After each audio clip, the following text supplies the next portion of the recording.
All right. Hello again, adventurers, and welcome to another exciting episode of The Legend of the Three Kingdoms.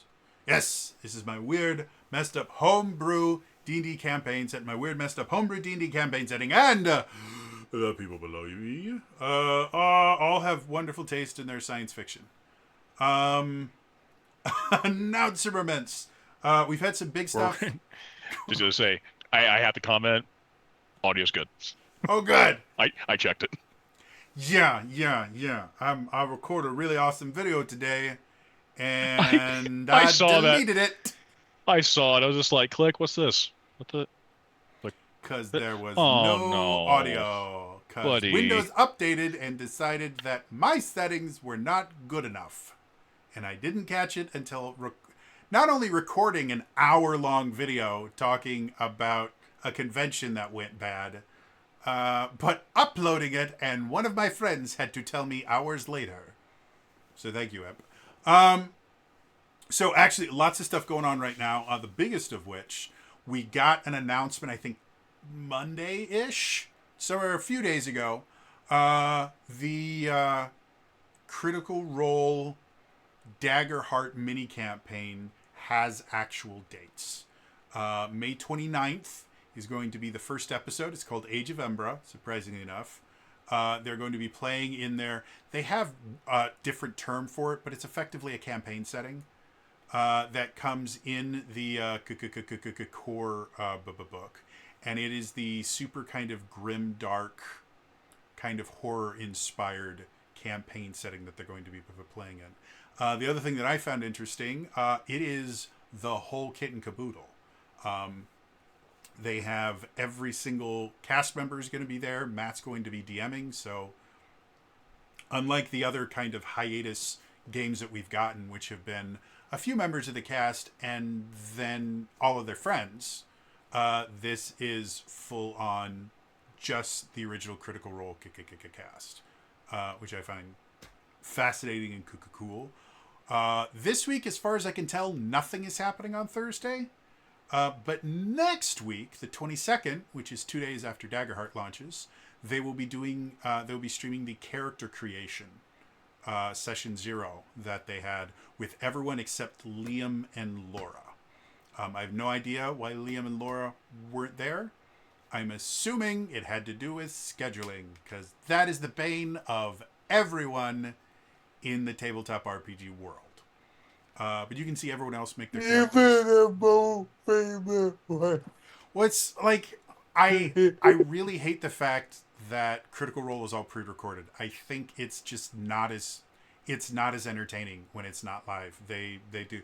However, it's never going to be live again. Other than the live games that they do, it's never, because it's just so much easier for these Yeah, people. They you all have have 7 to 8 people. It's well, just and easier. they're all working actors. Yeah, Like, I mean, they're and especially if you want them to make cool shit like Vox Machina animated and the Mighty Nine animated, yeah, we're and gonna need that to make some concessions for them. and that's the other thing. Like, they're full-time actors, and they also run a company. Yeah. Run multiple companies, because Some are also Darrington Press producers is a and directors. subsidiary. Like, there's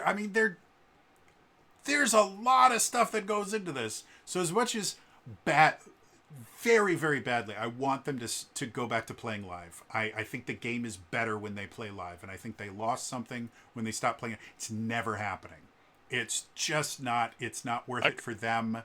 It's also not worth want it to for anyone. Also, what happened the last time they tried to do it live? It was a pre-record because it was the fires, um, the first half, and of course they do think like, all right, let's do this, and I think there was the one part where they did live, and poor Matt has that fucking green gif of him. Yep, it's how it works. But so yeah, we're gonna get the whole cast playing the new game with all of the rules finalized and everything, the thing like that. That in and of itself, I think, is going to be massively entertaining. Another thing that I found fascinating about that, as part of the announcement, they mentioned, hey, if you can't watch it live, this is where you can watch it afterwards. If you have Beacon, you can watch it immediately on Beacon. Obviously, they do rebroadcasts immediately after for people in different time zones. Otherwise, normally the other way that you can watch it is you wait till Monday where their shows show up, which is still going to be a thing. However, they also mention that if you want the podcast format, they actually upload the podcast in 2 parts. The first part goes live immediately after the show is done.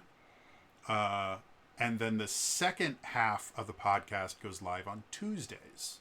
So they basically, I'm assuming they just cut it right at the commercial break, which I find fascinating because one of my biggest problems with Critical Role now is it's just so damn long. And again, it's not a bad thing. Like they play for the normal amount of time that most people play D&D games. 4 hours is the standard. But my brain, because it's so broken, won't let me watch something for 4 hours. Or if they get really wordy, for 5.5 hours. Or if it's the series finale that should have been 2 different episodes, 8.5 hours. No, we want to do it. No, it's 8.5 hours. Chop it in half. No one would have been upset. Well, people would have been upset, but they were upset anyways. They would have been very understanding because, again, that one was the Fires recording, and they literally came back because they had to stop. And they came back just like, you really could have done a part. We would have been very understanding. Yeah, we're like, dude. You guys are awesome. You guys had the perfect excuse here for not. The world is literally on fire. It would have been fine. We would have understood. Your state has been set on fire. We're okay. But anyway, so I do find that interesting, and I would love to see them continue that. Whenever Campaign 4 becomes a thing, because I don't listen to podcasts. Podcasts aren't my thing. I might try that, though. I think you lose a little bit if you don't get to see them looking like goofballs as weird stuff is going on. Still, anyway. So that in and of itself is cool. I will say the one thing I do miss from the live days, you and I are old enough to remember back then, Laura Bailey coming literally from an award ceremony in her gown. Dress. Yeah,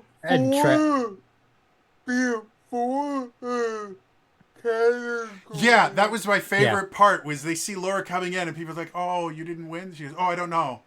What? It's like they haven't announced my category yet. What? Why are you here? It's Laura Bailey. So anyway, that's going to be a thing. It's going to be a thing that, as long as my brain will let me, I will watch all of it. I actually really enjoyed the first Menagerie game that they streamed, which is their first Daggerheart kind of mini-series. And I think Daggerheart in and of itself is a really fascinating system. Speaking of Daggerheart, the 20th, which is this next Tuesday, so just under a week away, is when Daggerheart launches. I have already been informed that my physical copy is on its way. I also pre-ordered the digital tool set on Demiplane, so I have access to all that stuff. Yeah, I am genuinely really, really excited about it. The system itself is fascinating. It has a lot of really intriguing game design choices that make it play very, very differently than a lot of RPGs on the market right now. And I mean, like, artwork is gorgeous, and apparently it's going to come with a bunch of, again, they have a term for it. I can never remember it. I just call them campaign settings. But they're going to have a bunch of different flavors that you can add to your games. That they previewed one on Twitter today as well. A bunch of content creators and influencers are getting special packages from Critical Role with cool stuff in it. So, yeah. Also, there's cards, which is the only reason I have a physical copy, because I like cards. They're like 20 feet away from me, but I still have all the spell cards from when 5th edition first launched, some company got the license to create spell cards, and so every spell in the player's handbook and the Elemental Evil player's guide has a spell card. And I have all the spell cards, and I also had like a little mini card binder that I used as my spell book when I played a wizard in the Adventurers League, and I just put all my spell cards into it, and then to prepare spells, I would just take the cards out that I wanted. Because I'm that kind of person. I think I even had... they must have gone as far as... or no, it would have been... they also had spell cards for... What was it called? The Sword Coast Adventures Guide, because I had the Bladesinger spells, too. Because I played a Bladesinger. Because why in the world would you play a wizard if you could have a sword and spells? I mean, it's pretty basic. So, yeah, cool stuff going on there. The Heroes of Might and Magic tabletop RPG Kickstarter is still ongoing. I have not checked the progress, but I will almost guarantee it hit its funding goal by now. Because after like 8 hours, they were like 90% of the way there. So, they have a free like quick start guide that I looked through. The system itself is, let's call it, interesting. I'm eager to see what they do with it. So yeah. Other big things happening in the world of TTRPGs in general that I'm thinking about. June 4th, Dropout will be doing their Skyward Ho. They're going full steampunk. Does not surprise me. Are they going to do the thing that they normally do where, the first taste is free and then everything goes to Dropout? I believe traditionally that's how they usually do it. So if you've ever wondered about Dropout, they have a brilliant YouTube channel. There's a shit ton of content on it.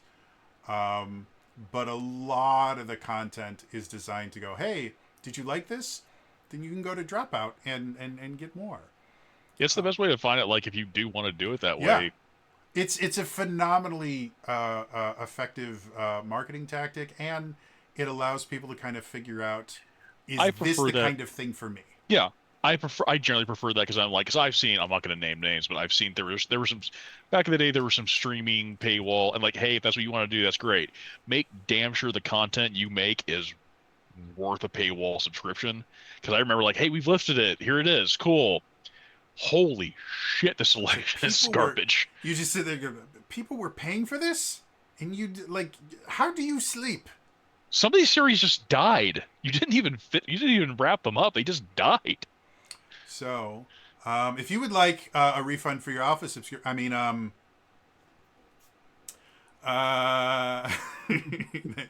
that's opening old wounds.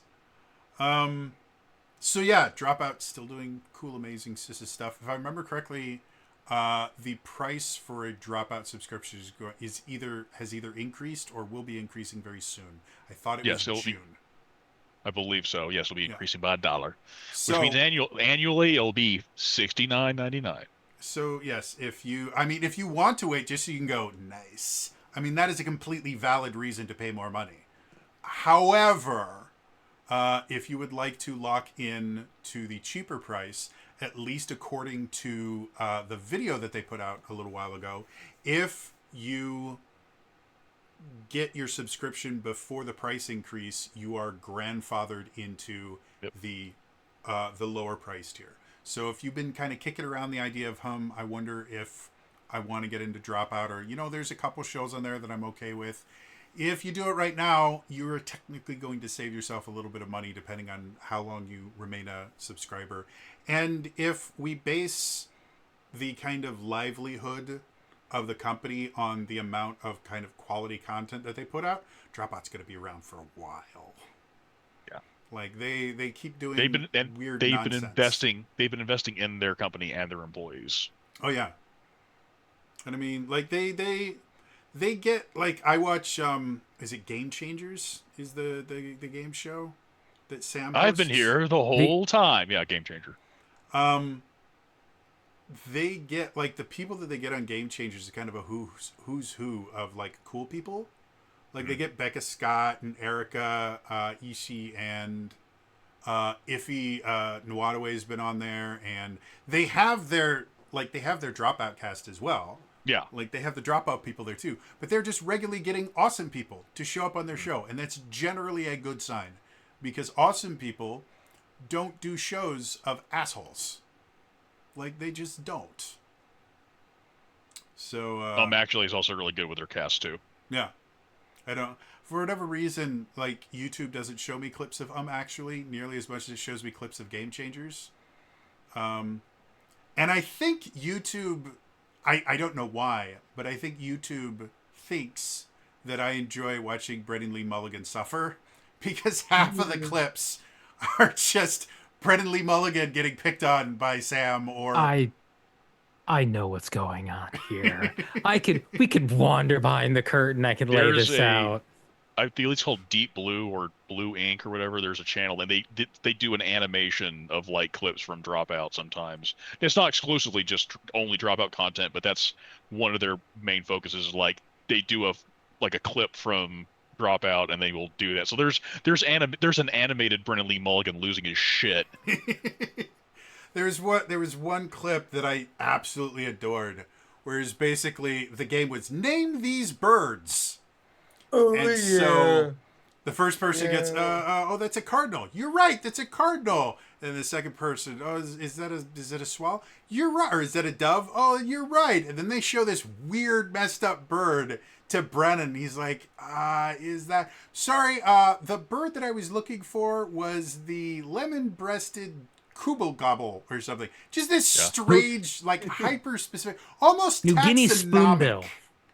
Like it was getting close enough that they were starting to go into the taxonomy of the damn creature. Well, that was because, and they were doing that one specifically because they were fucking with their heart rates. Mm-hmm. Like you can't, like, don't let your heart rate get above a certain. So if anyone doesn't know, Rose for whatever spoonbill. reason, Brennan Lee Mulligan has a thing for birds and knows a lot about birds. He actually knows a lot more. There was another one where they did like a Game Changer. They were like secret rooms, and you had to guess who they were. And so be like, oh, bird facts. It was, and like Brennan's sitting there like, fucking bird facts, man. It still fucking follows me. He does. He has a rather impressive knowledge of birds. He's got impressive knowledge of a lot of shit. So anyway, yes, Dropout doing cool things. Other nonsense stuff going on right now. Zelda Tears of the Realms is not dead. It's just everyone is really busy, so we haven't been able to play in like a month. But we are. It's still a thing. It's going to come back. It's just like Elias went to Japan, and Kiri's publishing a book, and Ilea's becoming a doctor, and Shax is doing a billion different awesome things, and I am the only person that is boring. So, yeah, but it'll be a thing again. I promise. Lex is doing theater. Oh yeah, I forgot. I always forget Lex. I feel bad. Lex has been in like 17 productions. Like everybody does cool stuff, and so people have been busy. But it's coming back. I promise. Also, because of Kiri, I now regularly get recommended on YouTube a thing called Foxcore, which is just foxes doing adorable things and laughing, because foxes laugh. And they like snow, and they sometimes mistake blankets for snow and will pounce on the blanket thinking they can tunnel into it. So that is the noise the fox makes. Yes, I found out what the noise. What does the fox say? And it's. And that's all the fox says all the time. But they're adorable, and I want a fox. Also, I have learned you don't invite the Fae onto a show where you're making them specifically using details. I've seen the first one. It is amazing. Very good. Second one is also very, very good. Our friend Kiri was a guest on Taskmaster LA, and because she is 100% a Fae creature, she absolutely just blew everybody away in this show. And years ago, I think it was Gil. Yeah, it was Gil. Um, Kiri and Angelique and Gil, among some other people as well, they did live action over on Scabby Rooster, Mm-hmm. and they were playing a game, and it's like, unfortunately, poor Gil, I believe it was, thought he could turn Angelique against Kiri. I was just like, oh, you dumb Oh, you bastard. sweet summer child. Angelique is Kiri's paladin. No. Angelique is the woman that made me I was the one accept. who dropped the note who said, what have we learned of messing with the Fae? Angelique is the woman that helped me learn that I will never look. Help me just come to terms with the fact that I will never look as good in a Yep. suit as she does. It will never happen. This woman is the most dapper, amazing paladin in the universe, and she was taken by Kiri, so everyone could get all upset. But she is a genuinely awesome person. Yep. And their wedding, they had swords. Because of course they did. It was a very she live streamed her wedding because it was the middle of Yep. lockdowns and everything, and so all the people that couldn't attend got to be there in a live stream. It was very adorable, and I recorded a toast for her, and I think she enjoyed it. So, anyway, anything else going on in the tabletop world? Because the real world we don't need to talk about right now, but the tabletop world. I guess we can mention this because it was a huge blow to board games specifically. Apparently, there has been a trade deal negotiated with China. The 140% tariffs are gone. They've been paused. My understanding, there's a possibility I might be wrong on this, so don't take this as gospel. However, the tariffs themselves apparently are on like a 90-day pause, and the deal that has been given to the press and talked about is Chinese tariffs on American goods are down to 10%, and American tariffs on Chinese goods are down to 30%. And that's apparently the deal that they came to, which is a good deal for everyone as far as we can tell. Everyone that was freaking out about board game industry just going belly up and everything like that, it's looking like the impact of tariffs is not going to be large enough to completely destabilize an industry. I am hoping that's good. I can't remember which system it was. They have like their Kickstarter, everything had been fulfilled, and their product was literally stuck on ships because they couldn't afford. Yeah. I can't remember what system it was, but they were literally stuck because of this whole thing. So yeah, like that's and the other thing that's been happening because of all these negotiations is there's been this big industry boom in the U.S. So there's a very good chance that in addition to being able to get Chinese goods the way that we have been for a while, just at a slightly higher price, there's a very good chance that we might start being able to get American-made goods, because a lot of this stuff, like board game pieces and stuff like that, that were made almost exclusively in China and a few places in Europe. The reason that nobody did it over here is because it was just cheaper to get it from these other countries. And now that hasn't been happening, we've heard of a lot of companies making trillions of dollars of investment in infrastructure and new factories and stuff like that. We might be able to start having American-made, die cast and mold cast stuff like that, so that we don't have to deal with shipping and stuff like that. So, and that'll create jobs and stuff like that. So overall, I think this is probably the best result of a very messy situation.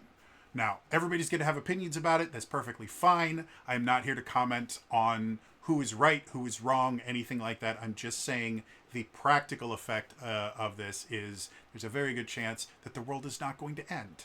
And that's always a good thing. And there's a very good chance that we're going to see markets boom and people be able to make money and make a living. And at the end of the day, that's what important. That is what is important. That people can make a living doing something that they enjoy doing, and that people that enjoy being able to be a part of that are still going to be able to be a part of that. So now we'll see what happens in 90 days. Because, let's be honest, the world is crazy. With that, I think it is time for us to return to the legend of the Three Kingdoms. The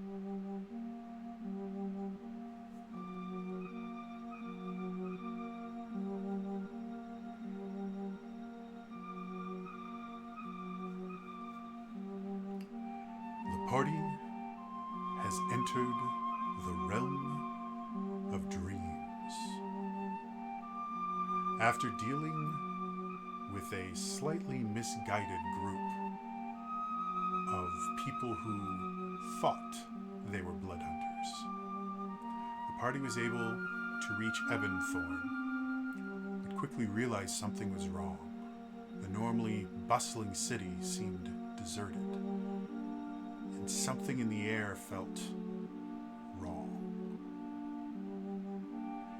As the party continued into Ebonthorn and began to search, they discovered the only denizens of the city were asleep in the guild hall.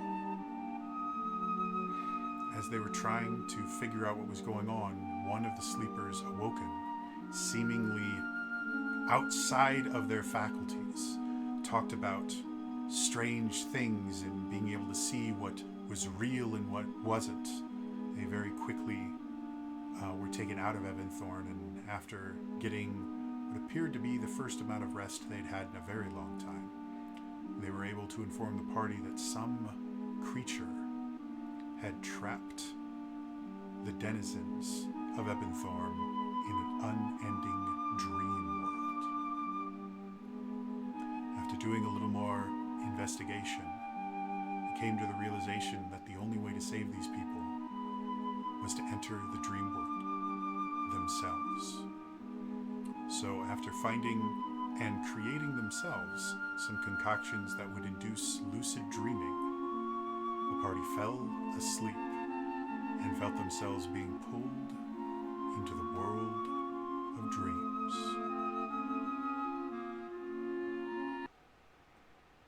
So, as you all awaken, at first, there's nothing. You close your eyes, you feel the weight of sleep start to take over, you feel your muscles start to relax, your breathing becomes slower, deeper. The world starts to fade away and you feel yourself floating in your own conscious. But then things start to change slightly. You start feeling this rhythmic thumping. Da-dum, da-dum. Da-dum, da-dum. Da-dum, da-dum. Da-dum, da-dum. You can smell strange smells. Kind of this scent of burning wood with a slightly acidic tinge to it. You start realizing you feel slightly uncomfortable. Realize that you're sitting on rather stiff chairs. You blink, open your eyes. Suddenly, you are in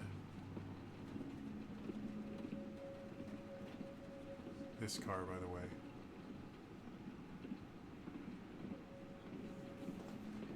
You're in a strange contraption. Never seen anything like it. It's about 15 feet wide.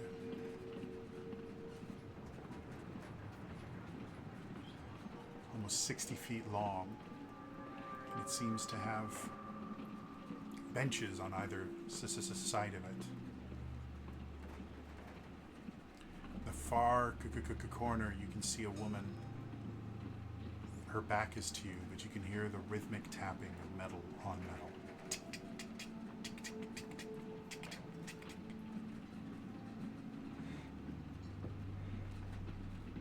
Those of you sitting further back can smell kind of a strange scent. You look around, you can see there seems to be outhouses on this strange carriage.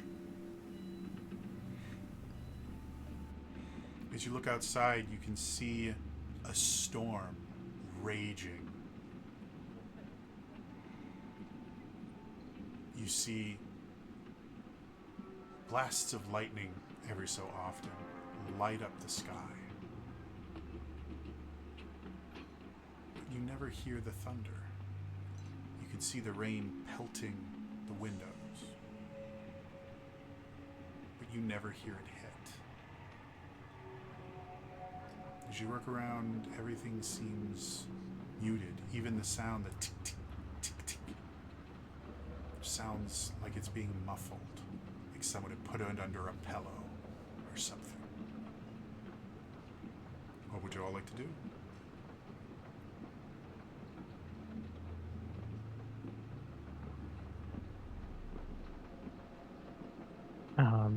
Do I look around? Do I see the others? Yeah. As you look around, you can see everyone, and you guys look exactly how you looked when you went to bed. Like, all of your equipment is there. If you were wearing armor, anything, everything is with you. It's almost as if you were teleported here or something.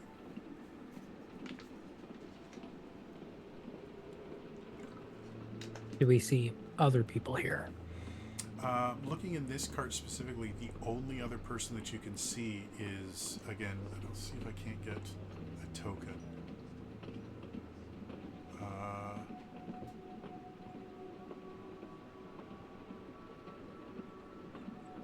Of course I didn't actually make tokens for this, because why would I do that? That would make sense. Here, we'll do this because I have an actual image of her. Do you not let me do that? Here we go. So up here is the person that you've been informed her name is Esmeralda, and she was the town apothecary.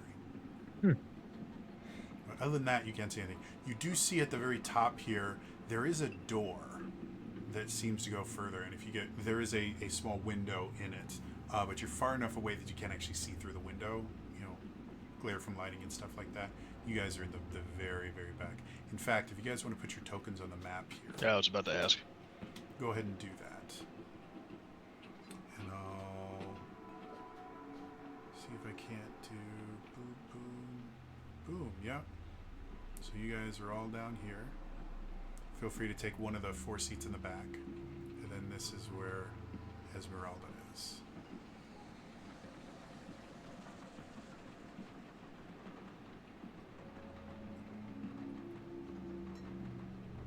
And these two things back here are the lavatories. That's the toilet. Yeah. So if you'd like to be in the toilet, you can be. If you want to wake up, that'd be funny as hell. You open.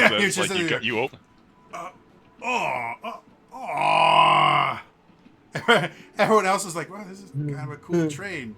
Lillian just comes out going, do not go in there. He hilarious. You can't.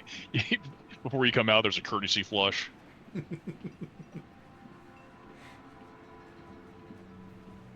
All right, so Argento wakes up going, oh, no wonder I was so mad. Third class.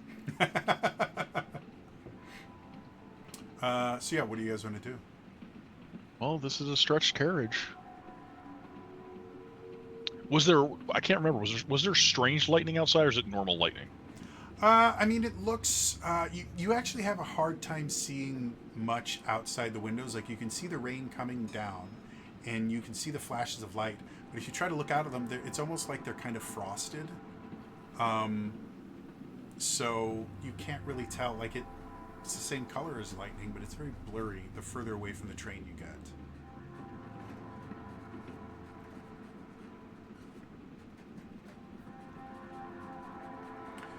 Now I'm back to cheap viewers.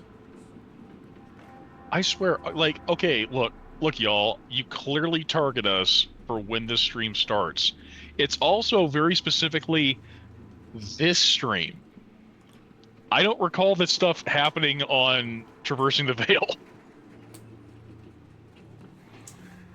Apparently, you guys could use some viewers.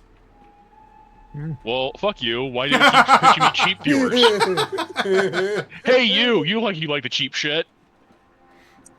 Does Timu come to words? The first word that comes to your brain when you see me? Well, screw you.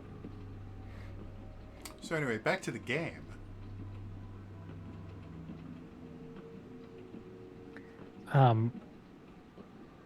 Well, it looks like our friend is up there. We could go try talking to her. Rowan, this kind of seems like your play. What do you think we should do? Well, actually, first off, I want to envision a sword that is pure white flame. Okay. As you picture this, envision that in my hand. As you picture this sword in your hand, you have a very clear picture of it in your mind. Nothing happens. Okay, so we remember who we are, but we can't, at least I can't just manipulate the stream like I was before.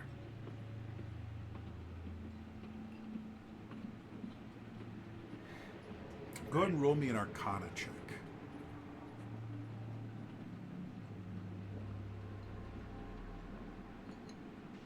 That is a natural 1 for a total of 9. Awesome. You're not a halfling, right? No, you're I'm not. I'm half drow. half drow. Oh yeah, there we go. I knew you were half something.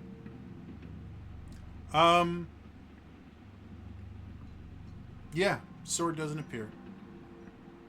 It's very frustrating. What do you all want to do? Well, the first thing Rowan's going to do, I think you're kind of on the right track. Next, Rowan's going to experiment. He was going to try to do this, but then we started actually getting very sleepy very quickly. So we were like, oh, okay. Rowan is going to try to cast Borrowed Knowledge.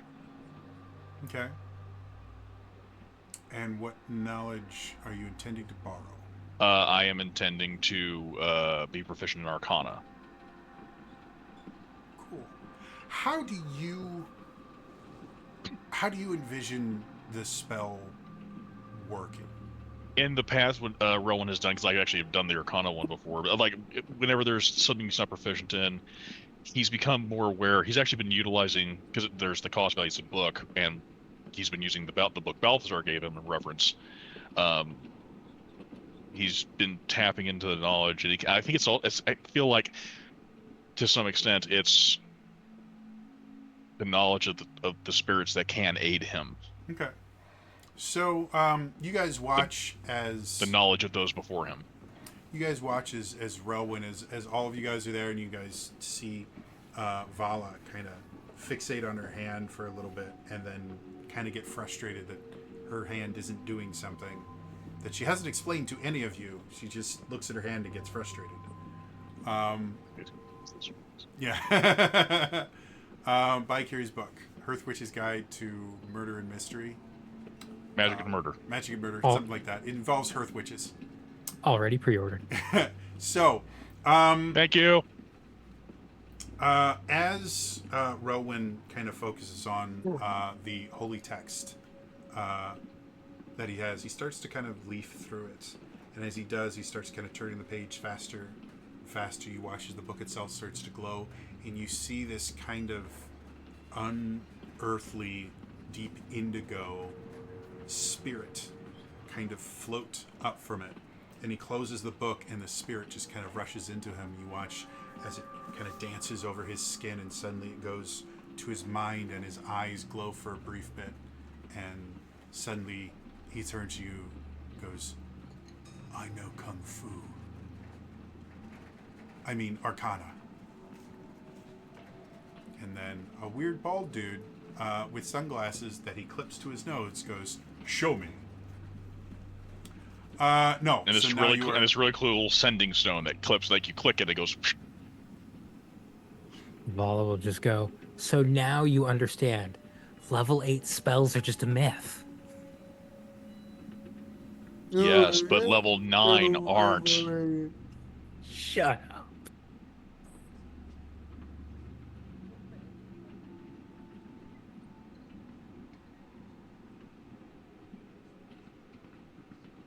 Literally have a spell called Power World Heal. Yo, what else do you guys want to do? Well, like after he closes his eyes and he just like absorbs that knowledge, he will also go like, just a reminder. This woman, she's retreated into this. This was not overnight. She's resorted more and more. Something enticed her here with her grief. The loss of her child. And she has been, the last thing we remember, more and more she was jotting notes about visiting her daughter.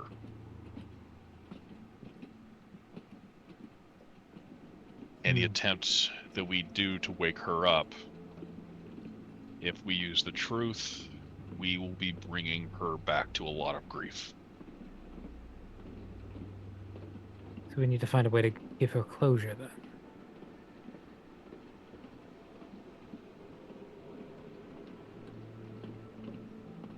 Oh. Well, in order to speak with the dead, you would need a body, correct? I mean, or a head? Generally, yes. Speak with dead requires something dead to speak with.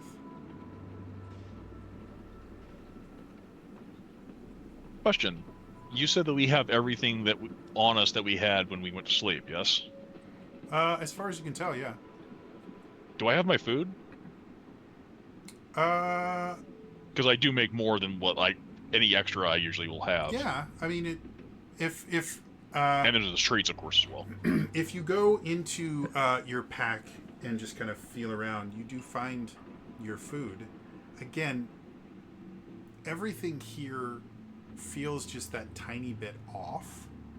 So as you look at it, like, it seems like your food, but there's just something about it that seems just barely like half a step off of what you expect it to be. And if you mess around, and I would know that because I made this shit. Yeah, and if you mess around it, you can taste it, everything, and there's nothing about it outwardly that you can say, oh, this is what's different. There's just something about it that seems different.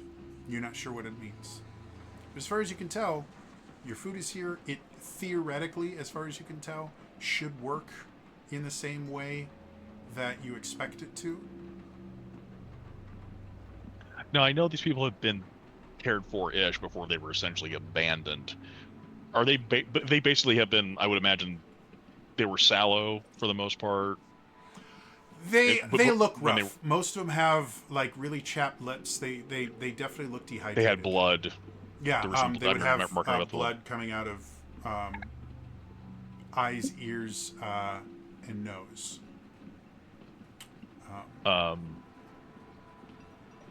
And they looked like, when you saw them, they looked a little bit sickly, but they were also asleep. So the big things that you would notice, especially with you with your medical training, they obviously look a little bit dehydrated, not to the point where it's dangerous, but to the point where it's uncomfortable. Give it time. Yeah. I mean, you can only go without water for 3 days? 3 days. So you think food longer. They haven't been completely without water for too long. Yeah.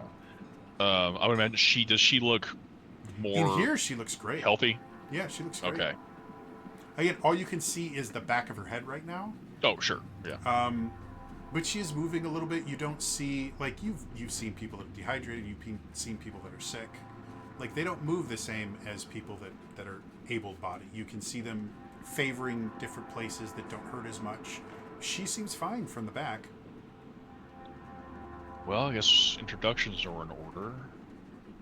I would remind we were also said it hates noise. I think Lily was the conductor. We need a distraction. Well, we should really try to make contact with her before we try to distract. Oh, and I have box text as well, if you guys would like to hear. The gentle, regular swaying and persistent, muted rumble slowly shakes you awake. Rough wooden benches line each side of a sparsely furnished carriage. A sickly sweet smell comes from the rear, while an occasional guest brings a scent of rich roast meats from the fore. The windows that line each side of the carriage depict a storm of black clouds and silent purple lightning. An old woman sits knitting at the far corner, humming gently to herself as threads materialize out of thin air. It's the nice part about running something pre-written box text. So it's purple lightning. I missed that part when I was doing my prep work. I mean, you guys don't have purple lightning where you come from? Because that's like all the lightning in Wisconsin. It's purple. Hey, I don't know. It's a fucking Dread Realm. It's purple. I mean, it's deep purple, and then we always see smoke on the water. Anybody?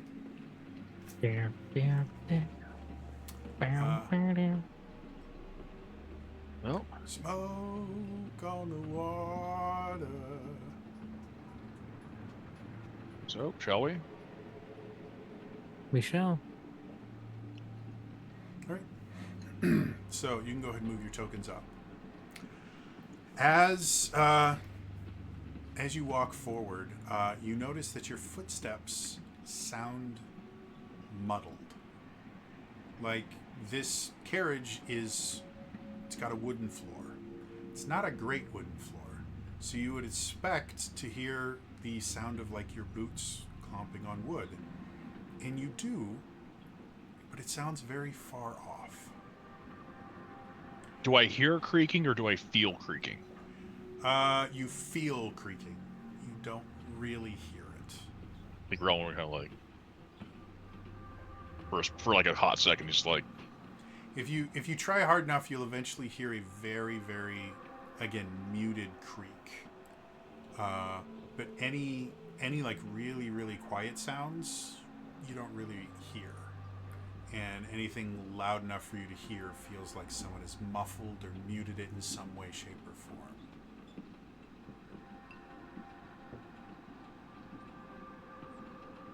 I think Relwyn will he won't do like behind here, like he'll make a very obvious attempt of like coming full circle around before he will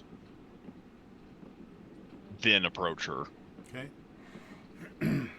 So you see this halfling woman just knit one, cross two, knit one, cross two. Very kind of absorbed in her work. And she seems very pleasant. She doesn't seem upset or anything, just... I've never knit before, so I don't actually know what it looks like, but imagine someone that knows what knitting looks like. What do you want to do?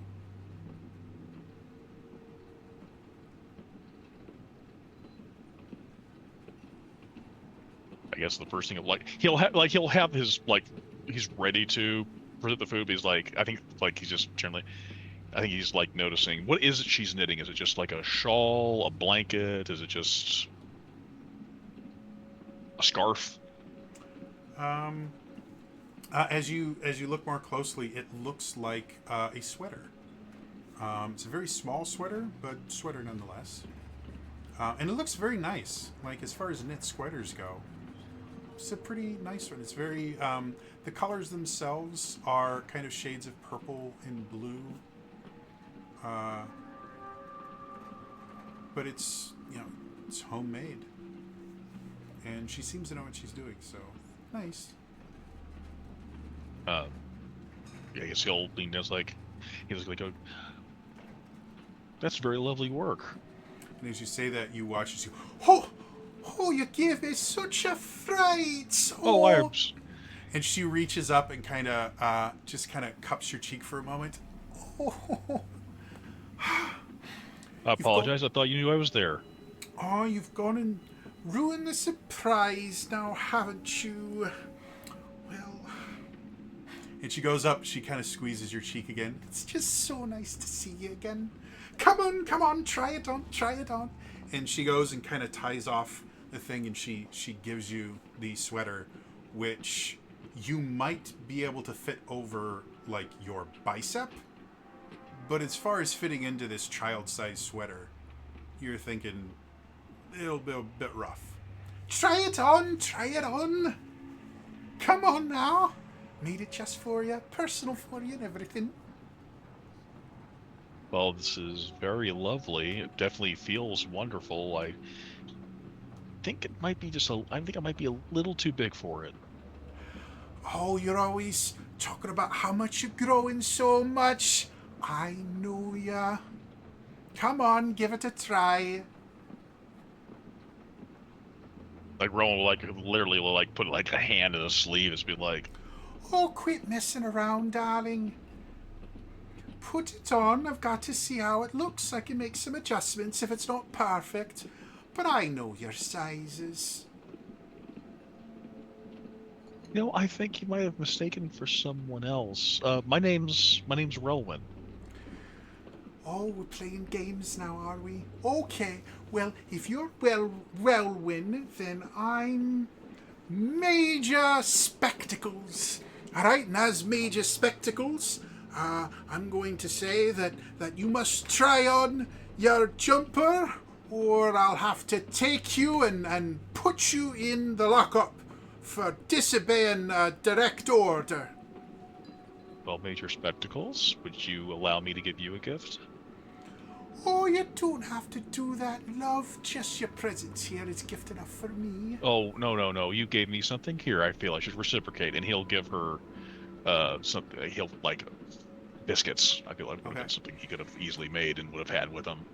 Oh, have you been cooking?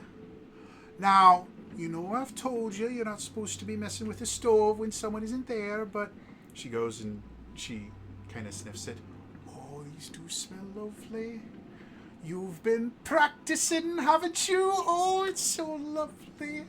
Quite a and while. She takes a bite, and she kind of just devours it. I say, that was absolutely lovely. She goes, come here, and she kind of grabs you. And, I mean, she's a small, older halfling woman. Rowan's, he's going to try to do something when he'll allow her to, put his hands on her. He obviously understands, she doesn't see him. He'll put his hand out for her. And she kind of grabs your shoulder and chest and is trying to get you to sit on her lap effectively. She said, come here. He'll take a knee. And can he get her hand at all? She doesn't seem too intent on taking your hand right now, but she does kind of position herself. Well, I want to be clear. I'm not trying to pick her up or goad her up. I'm just simply Yeah, she doesn't seem to really be focusing on your hand, but she does kind of shift herself around so that she can kind of put an arm around you and just kind of hold you. It's so nice that we could spend this time together. With the world the way it is right now, everything is so busy and everything's happening. It's nice for us to just be able to sit here and just have some quality time. That what was that, a biscuit, a scone? It was a biscuit. Well, that was really good. And I think, and she kind of just taps you on the nose, I think it's about time I start teaching you the family business. You're so good with baking. And here's a little secret. Alchemy is just baking with a little more of a long-lasting effect. And a lot of times it's not as tasty. But you've got the gift. I mean, that biscuit was lovely. And she just kind of puts your arm around, her arm around you and kind of leans back. I am just... I don't know if I tell you this enough, dear, but I love you. I really do. And just you taking some time to go on this trip with me and spend the time with me, it means the world to me. Rowan, when he hears her say that, he really closes his eyes. He's like,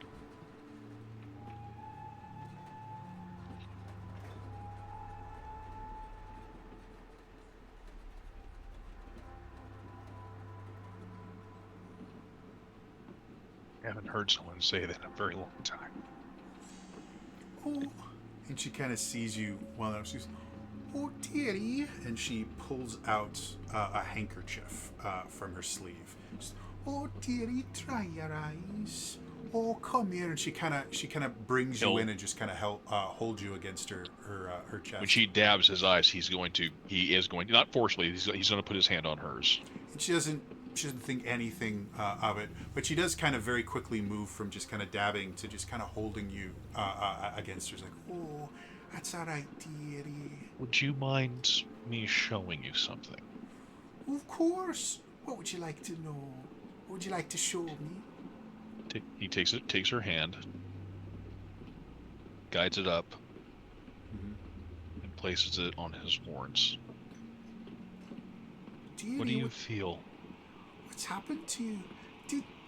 Were you climbing the tree again and you fell out? You've got a wicked knot in your head. Out this far? It's like his horns jut out. Yeah. Oh, that looks rather painful. Are we playing dress up now?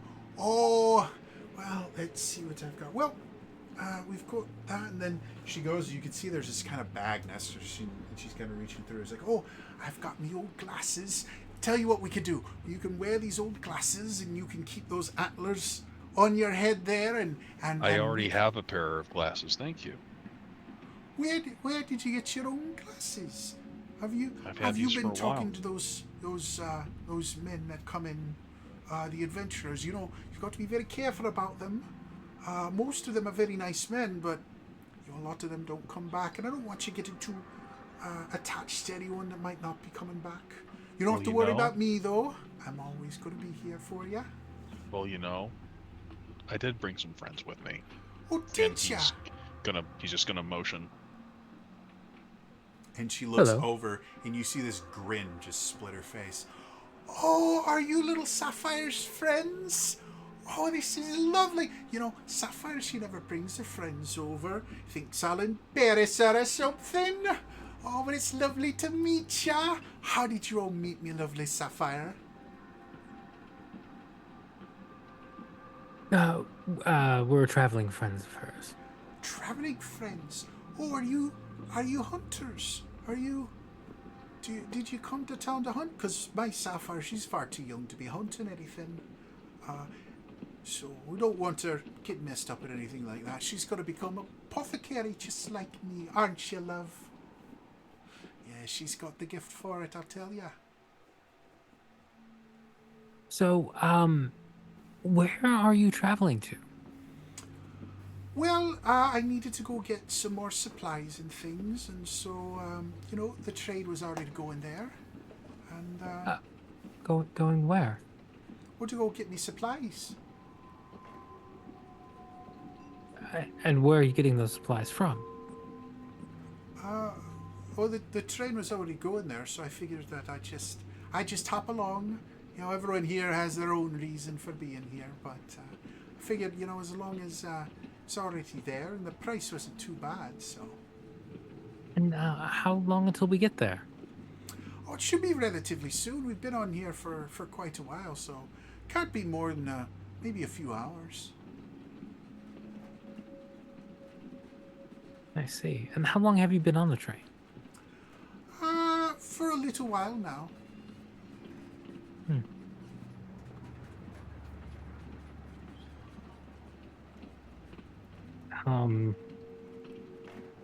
Have you um eaten anything? Do they Oh, have well, meals? How's the food on the train? Sapphire here, she is such a little uh, baker here. She went and she made me this lovely biscuit. The only thing I wish I would have had a nice cup of tea to dip it in, but it was so lovely. Sapphire, dearie, do you have more biscuits for your friends here? It's always rude if you don't bring enough for everyone. Oh, I've already made sure that they've had their fill. Oh, aren't they lovely? You know, as much as chemistry and apothecary, all that stuff I'm rather good at, I was never quite able to get bacon perfectly. Like I can make, good enough meals. I mean, look at Sapphire. She's done well. I mean, she's only 10, but she's doing pretty well now. It's so nice to see her being able to find different things that she's good at. Did you see the jumper I made for her? Come on, love. Come on, put the jumper on. Come on, show your friends. I'm sure they think it's absolutely lovely. And they won't embarrass you at all, will they? Oh, of course not. It's very lovely work, by the way. Thank you. I've been working on it for a wee bit now. And now that Sapphire's here and she brought her friends, if you'd like, I can start making jumpers for all of you. Oh, we couldn't impose. Oh, it's not an imposition at all. This is the first time Sapphire's been able to bring her friends around. Hoping you'll all be around for a very long time. Come on, Sapphire, put it on.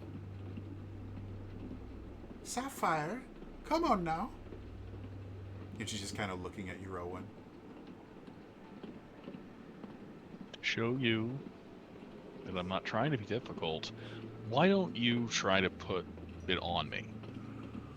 All right.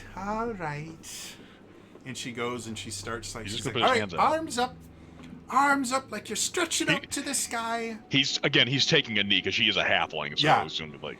And so she just looks very confused.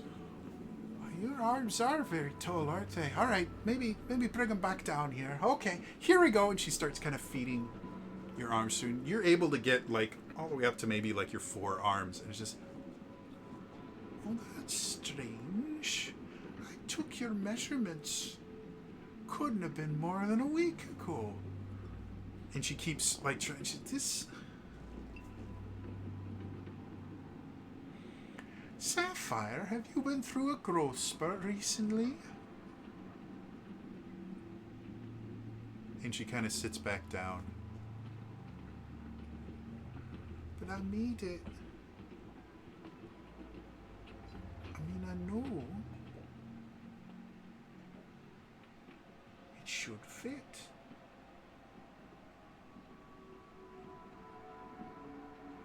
And Rowan does take this off, and he gently puts it back into her hands. I'm sure this would fit someone 10 years old and a child. Sapphire, stop talking like that. You're worrying your friends. All right, this is just, it was my mistake. I'll knit you another one. That's what I'll do. It was just I must have just crossed instead of stitched or something. It'll be fine. I'll just go ahead and start on a new one. When was the last time you saw me? What are you talking about? When was the last time you saw me? Before now. When was the last time you saw me? I mean, it was, I guess it has been a while. But you're here now. That's all that matters. You're here now, and that's all that matters.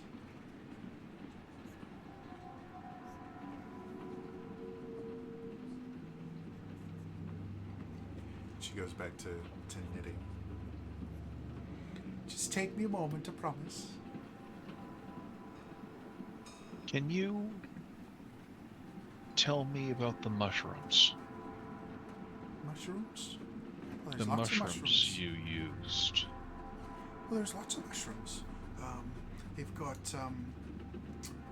mushrooms for eating, and then there's mushrooms for other things. Actually, if you go out of town a wee bit, they're these wonderful. They're brown. They're very very large, and if you cook them right, they're just lovely. We actually use them every so often if we can't get any meat. We'll use these big mushrooms and cook them up just like a steak, and they're just lovely to eat. Well, I'm referring to the mushrooms you used, and I'm trying to look at the notes about the specific coloration mushrooms. Sure, we'll that she pretend that used. you Yeah. said that coloration. Oh, those are not mushrooms you should be eating. In fact, for someone your age, you probably shouldn't be using them at all. They can mess with your mind a wee bit. But for adults like myself and other people, they're very very useful to give you a very nice good night's sleep with, let's say, a very entertaining good night's sleep. We'll say that, all right? But you are far too young to be using those. They might mess with your mind a wee bit too much. So you've got to promise me, no matter what anyone tells you, that you're not going to take any of those special mushrooms, not until you're older. When was the last time you took those mushrooms? I don't use them myself. And Relwyn looks at her going, no, that's a fib. Oh no, well, let's see. I think I was having some trouble sleeping a little while ago. See, I was missing someone, and it hurt rather fierce. It had been so long since I'd slept, so I just. But I mean that's perfectly fine when you use them in moderation. It's wonderful, and it gives you a nice restful sleep with very lovely dreams. So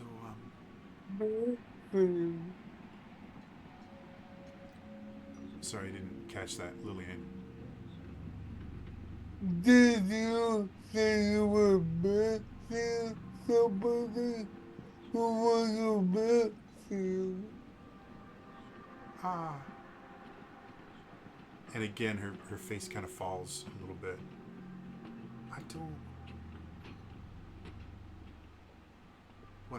I'm missing Argenta. Makes me so sad when Argenta leaves us. There she goes, she's back. Sorry. Well,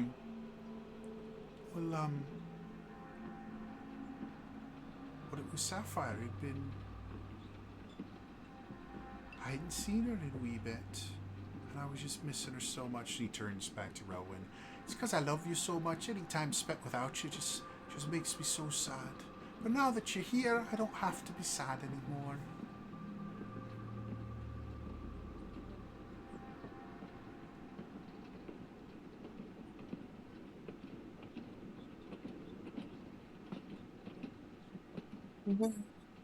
How was I Hold on. supposed?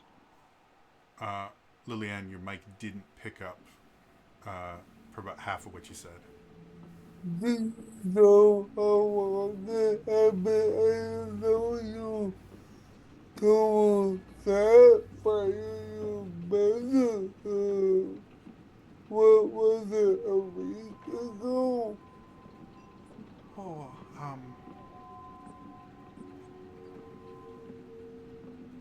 I guess it has been quite a long time.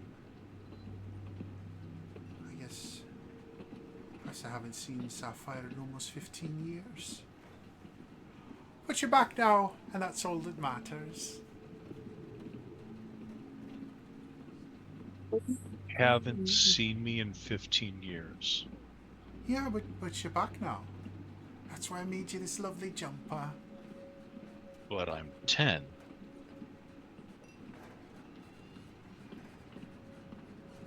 Yeah? How could it Sapphire. be 15 years ago if I'm 10? Go ahead and make me a persuasion check with advantage.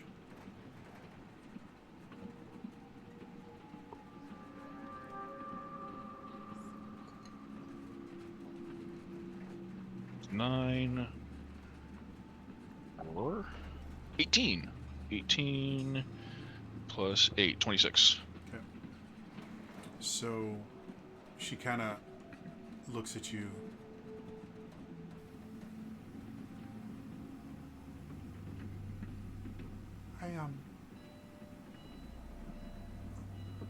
But you're here now, and that's all that matters. Right? That's all that matters, is that you're here now. And all that time, it's water under the bridge. Because you're back, and you're gonna wear your jumper, and it's gonna be just like before.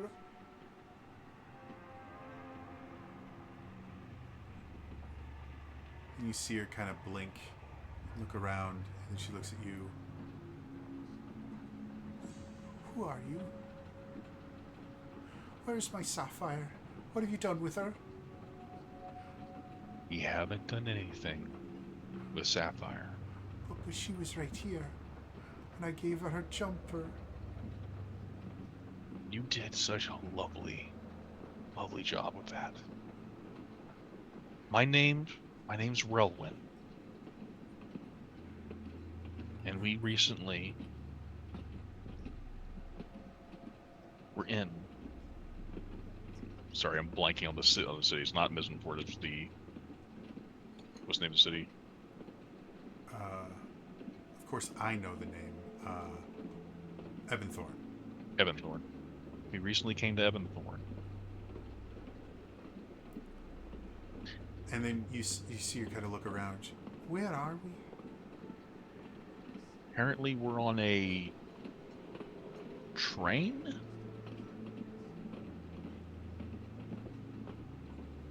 Thought that you were giving surprise. I don't recognize where we are right now. You said you recently came to Ebenthorn. This train came to Ebenthorn as well? And she kind of looks out the window. We Seem to be woke moving very up on the train. fast.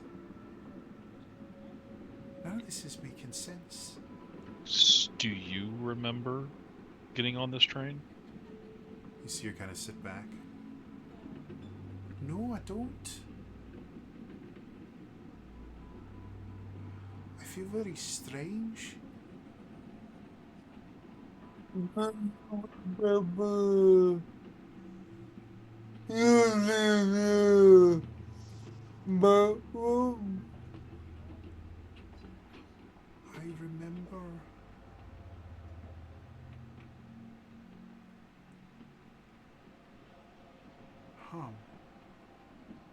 I remember there's people that wouldn't wake up. And then I was on the train.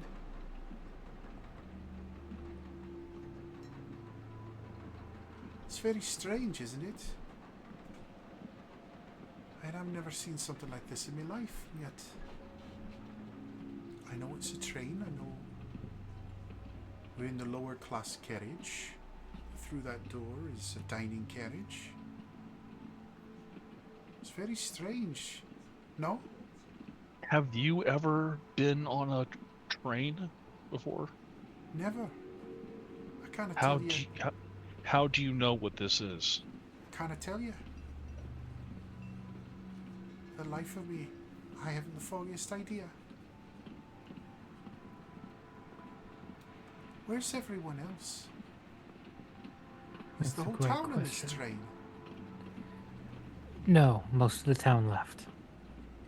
Or why would they go up and do a fool thing like that?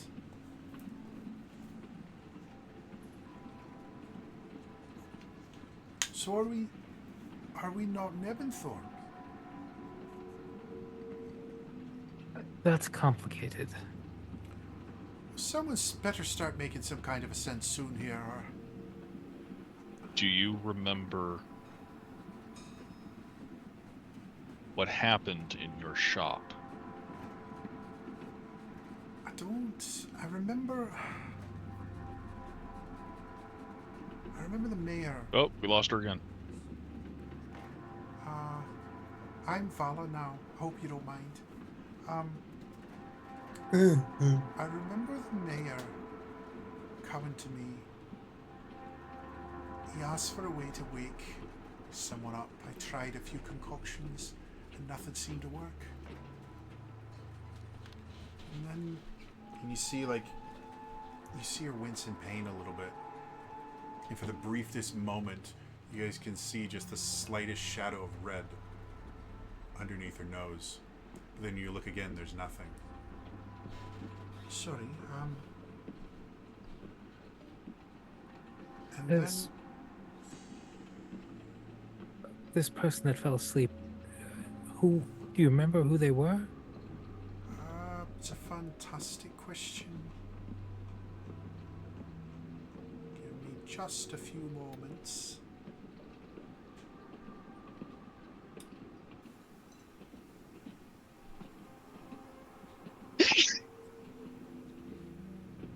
I believe it's a gentleman named Alan Gruber. He's the town drunk. You find him passed out from time to time in various alleyways, or found him once actually curled up just outside my shop. Comes in fairly regular basis for tonics and other things, calm his nerves, deal with the hangovers, things like that. But then he passed out one day and there's nothing we could do to wake him up. And as far as I can tell, there was nothing wrong with him. He wasn't dead or anything like that. He wasn't bludgeoned or anything. He just was asleep and nothing we could do to wake him up. And then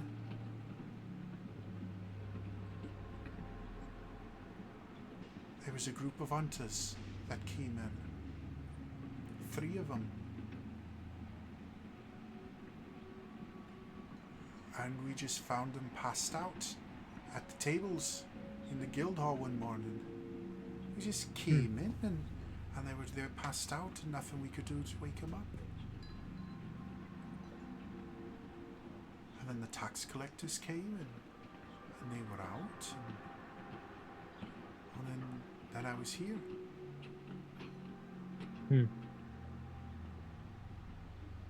The tax collectors, they came to the collecting and then left? Or did they also fall asleep? They fell asleep. Kind of remember a lot about them because I was already starting to have some issues staying awake myself.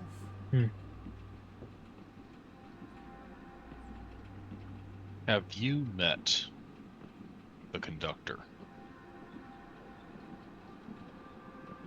Up until I met you all, I hadn't seen anyone else. I was knitting a jumper for my daughter. That's all that mattered, but I was very happy. I knew as soon as she saw it, she'd be just elated. She always loved it when I gave her gifts. I was just so happy.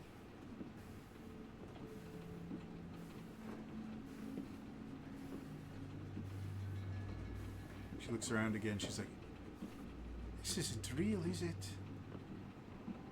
This appears to be a dream controlled by someone.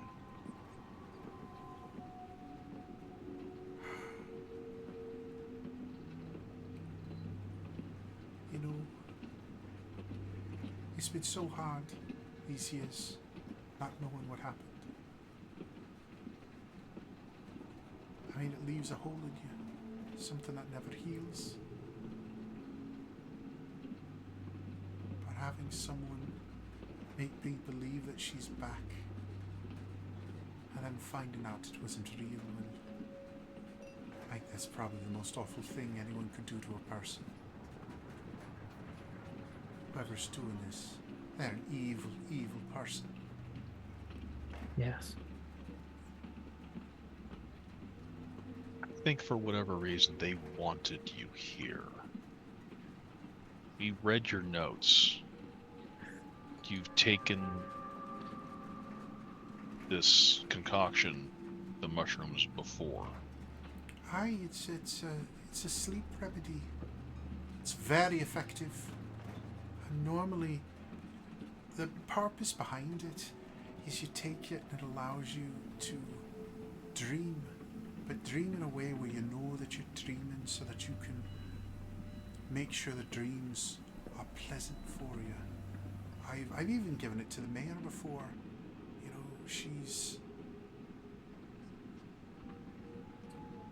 she works very, very hard. Every so often, you know, the way to the town can get to you. So I've given it to her a few times, and the next morning she's right as rain.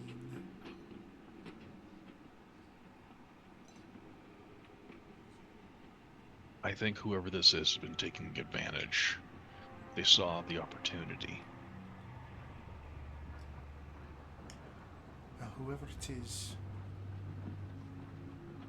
if you know a way to stop them, you've got to. This seems bad.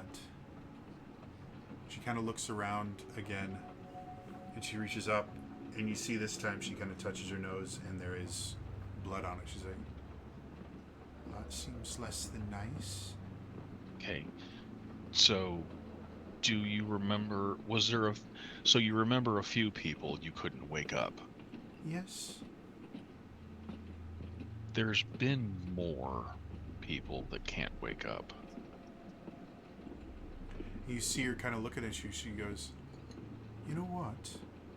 I think I can wake up if I want to. Do you remember Ayu? Does that person sound familiar? Aye, Ayu. A bit of a strange person, if I remember correctly. Yes. And if you give me a few moments, I'll look up exactly what they're supposed to be like. Ayu Aveska. Where's the damn explanation?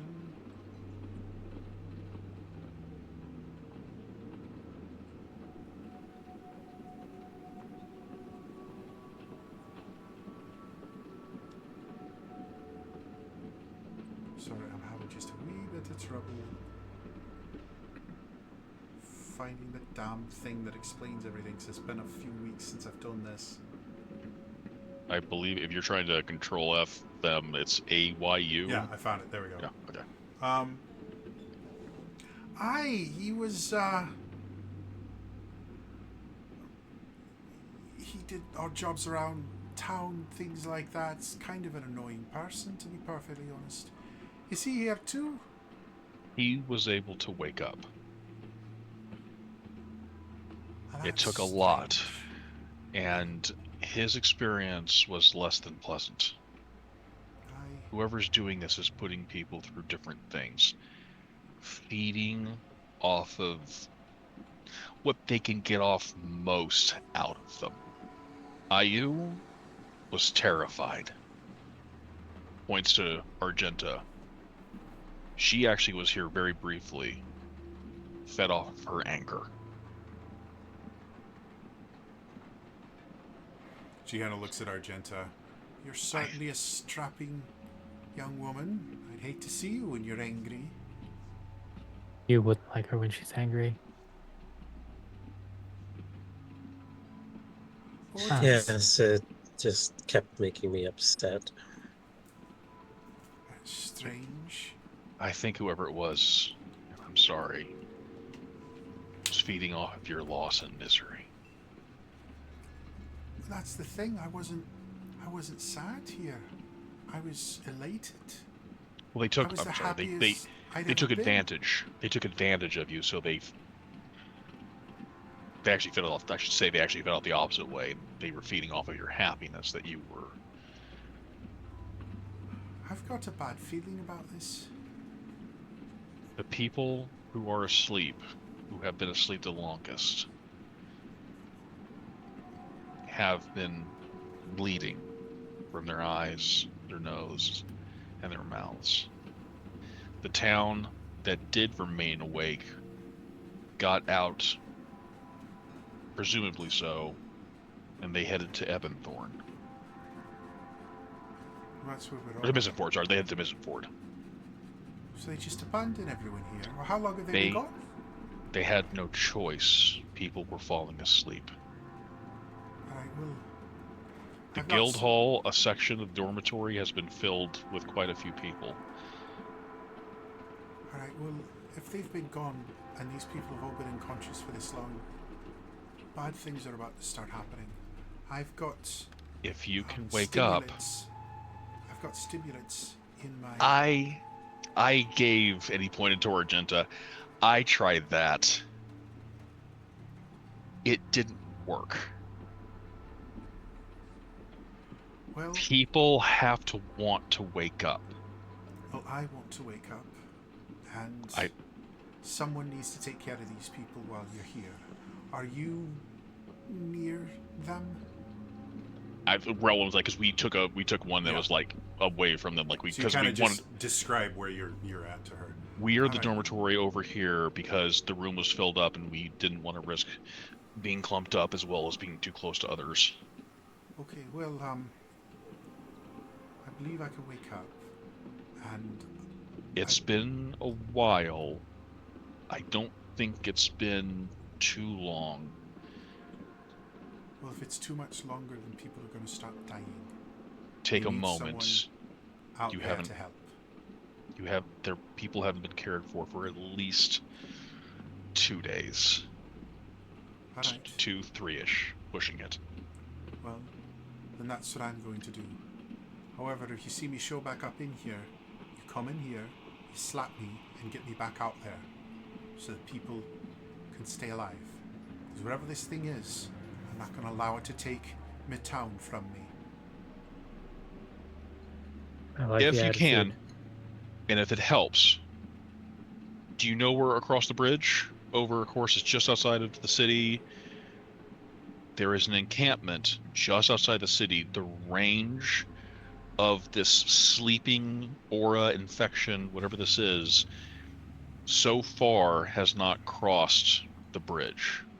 All right. If I start feeling a bit sleepy, I'll do what I can to go out there. I wish you the best of luck. I've never seen Speak. anything like this. You as well. Ask for Colin. If anyone introduces themselves as Kevin, you tell Kevin, Relwyn said to get you to Colin. I'm sensing there's a story behind that. I don't have enough time to learn it. If you meet Kevin, you'll understand. Best of luck. All right. And she kind of looks at you all. And she goes back to Relwyn and kind of pulls you aside. Thank you. I know you weren't her, but you were kind to a little old lady. I'm sorry I wasn't. I am too. And she kind of touches your cheek like she did before. But if I were your mother, I'd be very proud of you. And she slowly fades away.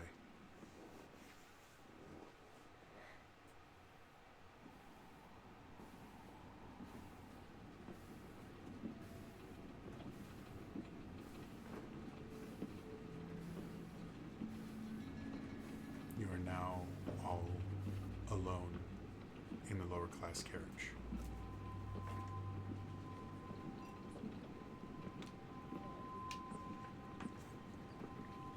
Right, so do we move on to the dining car?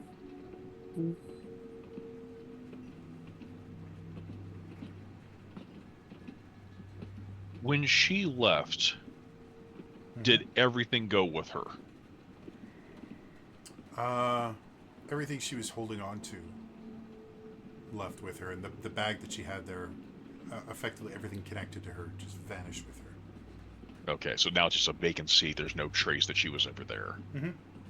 Okay.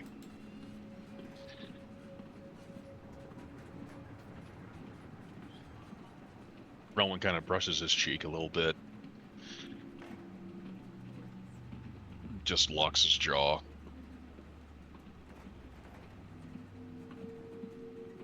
Let's go pick a fight.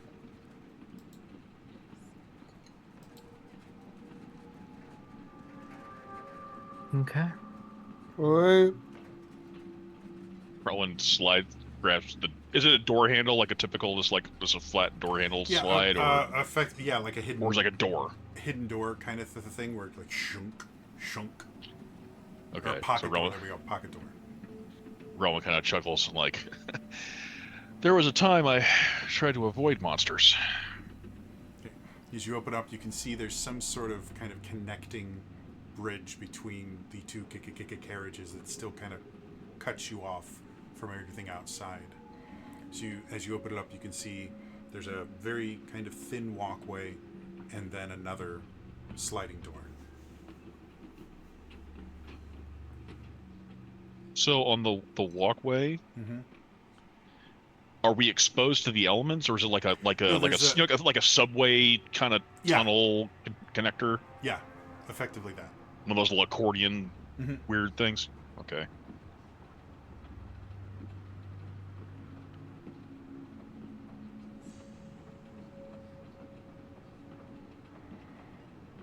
Are there chain handles?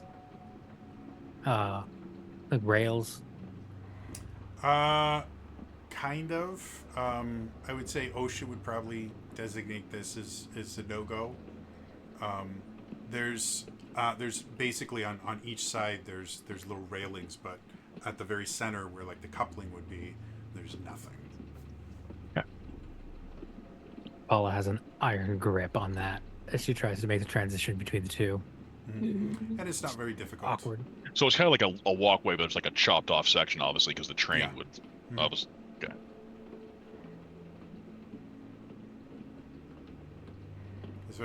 Effectively, there's a walkway, but it's segmented in a way that as the train moves, it doesn't break.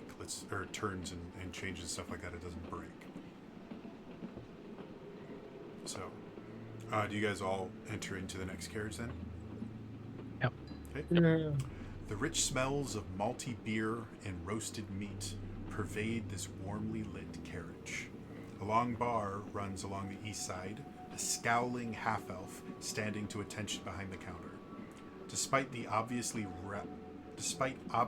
rattling with the motion of the carriage, the glass bottles make only muted tinkling sounds. Further on, an anxious-looking female dwarf and a bleary-eyed human sit at the bar. And I am going to get some peoples to put in this car. Don't actually load the assets. There we go. So we have the dwarf right there. And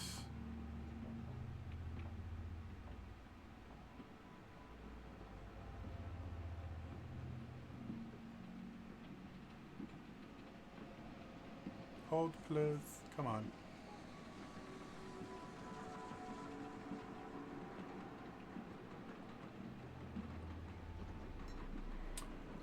The kind of disheveled man over there. Put you there for right now. And then the man behind the bar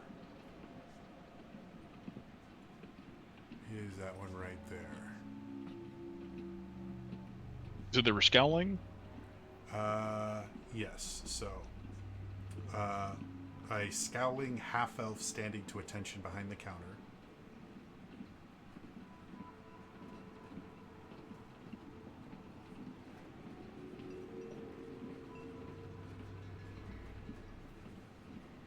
Oh, and that's actually a woman, not a dude. So we'll go boom.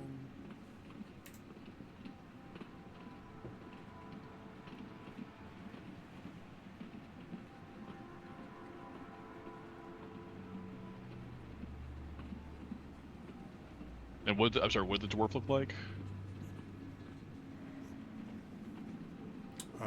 Let's see. An anxious-looking female dwarf and a bleary-eyed human. So this is the human. This is the female dwarf, and this is the half elf, I think.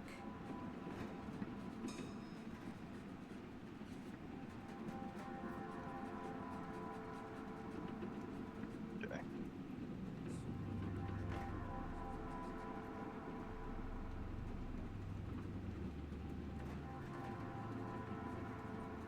Vala will approach the bar.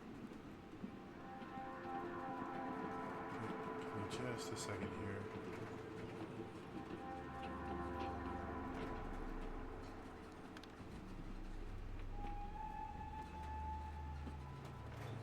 Okay, so that's what it is. All right. So I had to just remind myself of who everybody was here so I can do them correctly.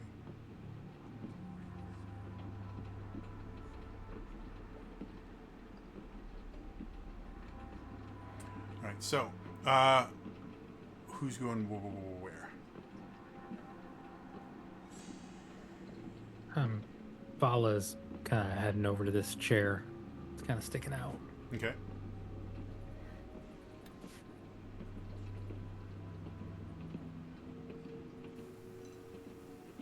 So as you come over, the half elf is just standing there and scowling. As soon as you come over, she goes, "Finally!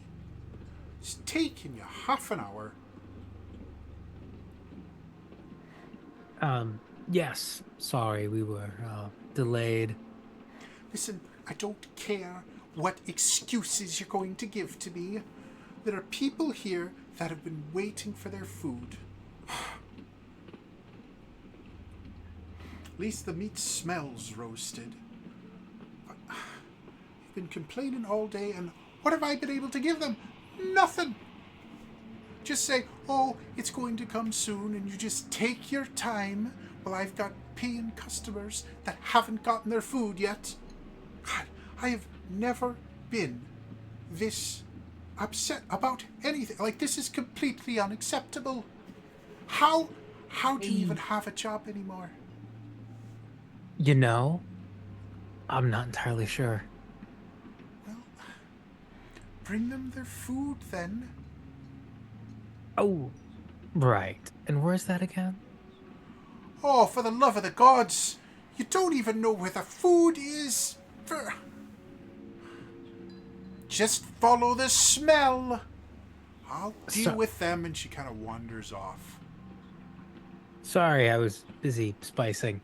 Do I see food? You smell food. I will Rowan's follow behind my you. nose. Yeah, get to work. Get to start cooking. As you go ahead and make me a perception check. If you have any bonuses to smell, feel free to add them. Vala is going to do something horrible with food, and this will be the breaking point for Relwyn. Oh no, Rowan actually wanted, yeah, go ahead. 26. 26. I know I've been spoiling you. So again, as soon as you came into the carriage, again, you could smell, like, really strongly. You could smell like malted beer and roasted meats. Like, it smells like you've just walked into like a tavern with not just a kitchen, a fabulous kitchen. It smells really good in here. But the more you go ahead. On a scale of 1 to Relwyn, like, how Probably, good like, is this? If Relwyn is like our maximum, let's say it's a little bit under Relwyn. Okay. It would be like the big difference is Relwyn cooks for you guys. Whoever is cooking for these is cooking for an entire dining room. So it's scale wise, it's a little bit bigger than what Relwyn does, but you still think Relwyn's got the edge. Okay. Okay. But yeah, you sit there, you're like, it smells really, really good. And, you know, you can feel this kind of tickle in the back of your throat. You know, that feeling of, you know, I really want something to drink. And the more you think about it, it's like a nice, cold, frothy beer. Oh, that would be so nice. And you can smell it. You're like, oh, and it smells good. And so you just kind of keep looking around, and you cannot find a single roast anything anywhere. And again, there are all these bottles that, with how much the carriage shakes due to the just the natural motion of the train, they should be making more noise than they are, but they aren't. You kind of look at them, and there's beer bottles and things. You can see lots of places where there should be beer and there should be food. For the life of you, you can't find it. With a 26, you even go, oh, wait a minute. And you step out, and as soon as you step out of the car, no smell. Then you come back in, wonderful smell. But there's not an ounce of food anywhere in here. You can't, for the life of you, figure out where the smell is coming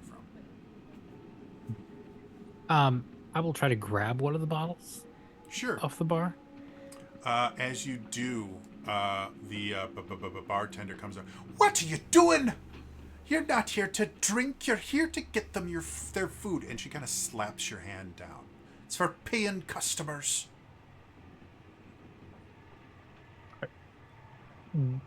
Where is the food? I can't seem to find it.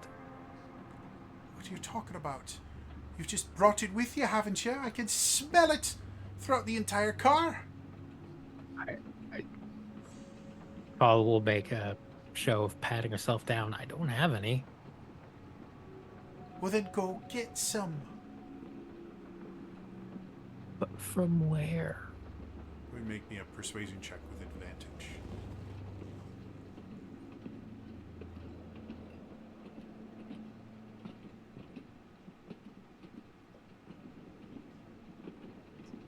That is a 26.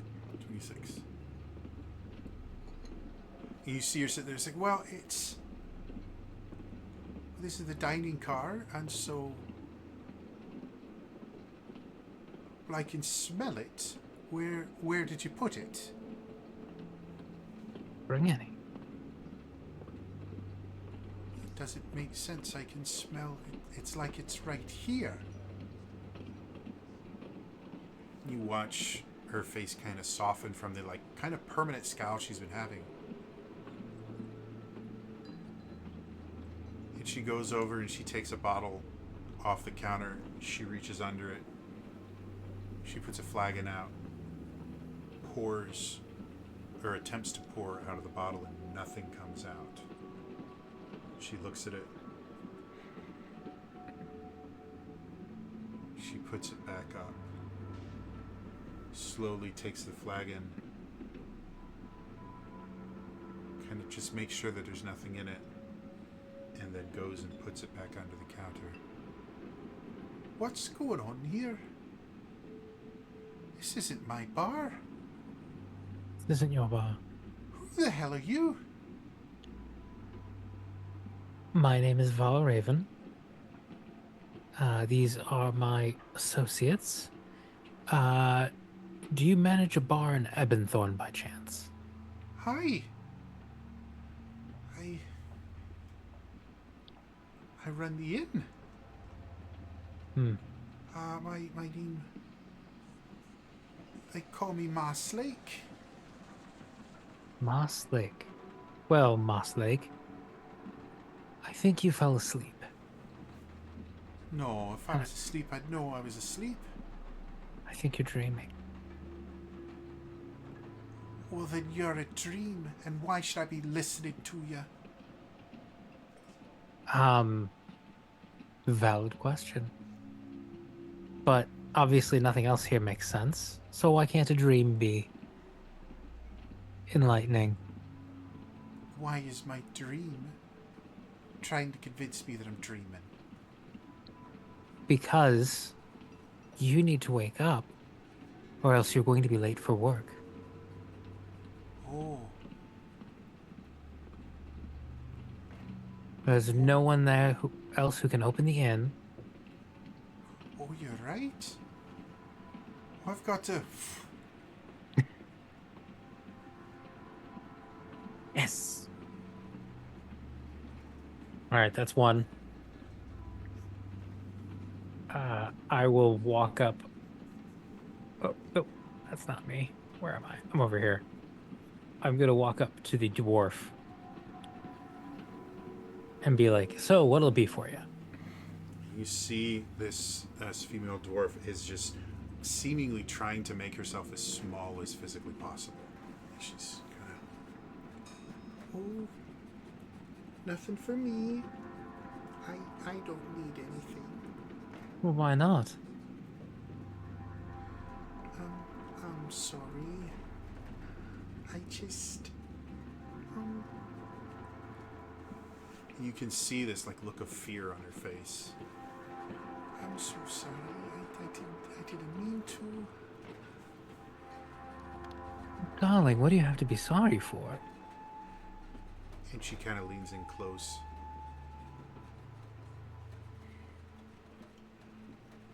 I don't have a ticket.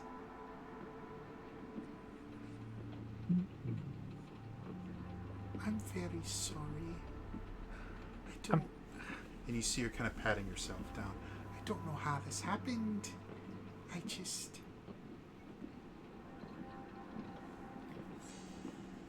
I mean, I'd gladly pay for one, but I just don't seem to have anything. I'm really sorry. You're fine. Oh, I'm so very I'm sorry. going to let you in on a little secret. I don't have a ticket either. You don't need a ticket. It's your job to collect the tickets, and I really just... As soon as we get where we're going, I'll pay, I promise, but right now I just don't have anything. I've forgotten my wallet.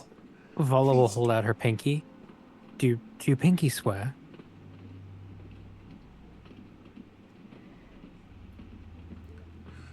And she kind of looks at you strangely. I don't know what that means. It just means that if you pinky swear, you promise to do your best. Yes, but I mean, everybody else has tickets and I don't. It wouldn't be fair. Well, life isn't fair. It's okay. You don't have anything to be ashamed of or afraid of. But everyone else has tickets and I don't, and that's not okay, and I'm supposed to have my ticket. Hang on one second. Vala will pretend to reach into her pocket, and I will use prestidigitation to create a ticket. Okay. And she's still beside herself with panic. Here you go. But I can't pay for that. I don't have my wallet with me. Pay it forward. I'm so sorry. Pay it forward. When you have the means, help someone else out. Make me a deception check.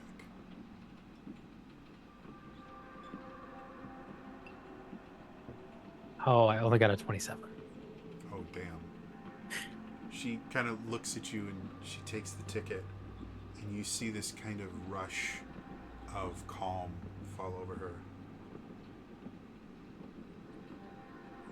You're a very nice person. You'd be surprised how frequently I don't hear that. She kind of looks around. Where are we? We're on the train. Tell me, what's your name? My name is Sandy Topman. Oh, hello, Sandy. I'm the mayor. You're the mayor of Ebenthorn. Oh, yes, I am. And I don't know why I'm here. It's very strange.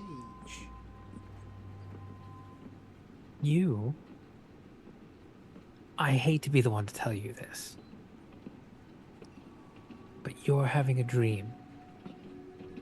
Oh, I can't be. I don't dream very much. I know. I know Miss Esmeralda sometimes gives you potions that help you sleep. She's not supposed to tell anyone about that. I'm going to have a conversation with her. I know. She she knows how hard you work for your people and what an amazing job you do running this town, and how sometimes you put a lot of pressure on yourself, and you shouldn't. And this is your dream telling you this. So it's coming from you. You have to believe it. I have a very strange dream mind. Yes. Yes, you do. But you're a very lovely young lady. I'm Why, glad I thank you. dreamed you up. Why, thank you. You have a brilliant mind. Well, thank you very much. I However, think if I'm telling myself that I have a very brilliant mind, I think that's a little bit arrogant, don't you think? well, that's not always a bad thing. Bless you. Excuse me, sorry. Um, that's not always a bad thing. I mean, you are mayor of a wonderful town, Yeah. and you should be proud of yourself. You know what? And the You're community. right. I should be proud of myself. And Ebenthorn is just a very lovely town. And It we is. work very hard, and we always provide for the hunters that come in. Yeah, I'm very proud of what I do. So Yes, why you the should be. hell am I here? Well, you've been stressing about a recent town council meeting. Yes, I remember now. There was people And- that kept falling asleep. And, Yes. And And you've been working on trying to find a solution. Unfortunately, you fell asleep at your desk while you were trying to do some research to try to help out, and you need to wake up now so that way you can tell them the you know what? research. That makes a lot of sense. You know, my son-in-law, he tells me all the time that I'm just working too hard, and you know, this is just a manifestation of that. Like, this is the perfect example of me just burning the candle at both ends. Yeah, Yes. I really need to take some time. But you know what? You know, keeping Ebenthorn running as long as it has, it takes so much, and there's so much work to do. You know, maybe I should get like a deputy mayor, or maybe like a vice mayor, to kind of take some of the load off. Because I'm not spending enough time with my family. It just seems like, you know, my daughter and her husband, they never come around anymore. Like, we used I know to the have perfect dinner I know every... the perfect person who can help you out with this. Their name is Colin. And you should wake up and go talk with him. Wake up? Well, what do I have to do to wake up? Just click your heels 3 times and say there's no place like home. Okay. Click, click, click. There's no... Perfect. I so wanted to. I'll just turn to the others and say, I so wanted to try to set Kevin up for success, but no. All right, that's 2 for 3. Think that's Ellen? Maybe. I'm gonna go for the hat trick. Okay. As she fades away, you suddenly feel the carriage kind of shake and rumble, and the temperature in the carriage starts to drop noticeably. You feel this kind of chill run down your spine, and you get clammy for just a second. Why doesn't everyone roll me who's what's it? Perception checks.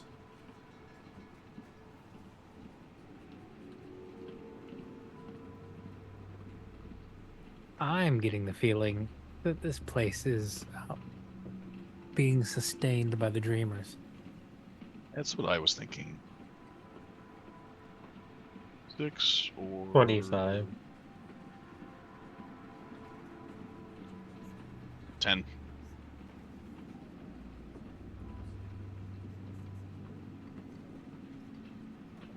Natural 2026.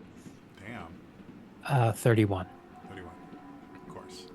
So, as you guys are all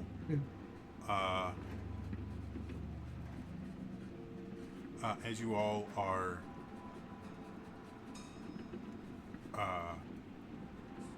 kind of feeling strange, Lillian, since you got a nat 20 and aren't a crazy bard with your expertise bullshit, Lillian, as you're looking around again, you feel that kind of chill go down your spine. You feel the temperature drop for just a second. The smell of meat and beer kind of fades and fizzles out for a second. And as you look outside, you see another kind of pearl of this purple thunder. And you could swear there's a face that you see through the window in the brief flash of light that chills you to the bone. Like you realize that you stopped breathing for a second. And you have to kind of like force yourself to... and then everything's back to normal.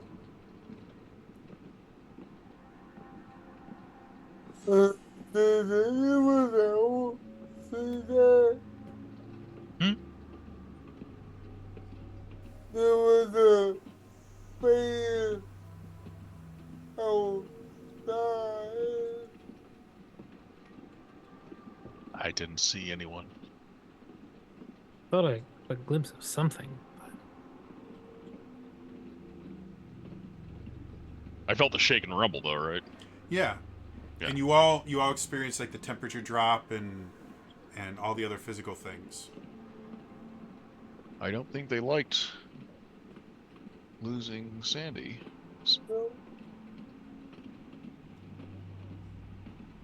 Well,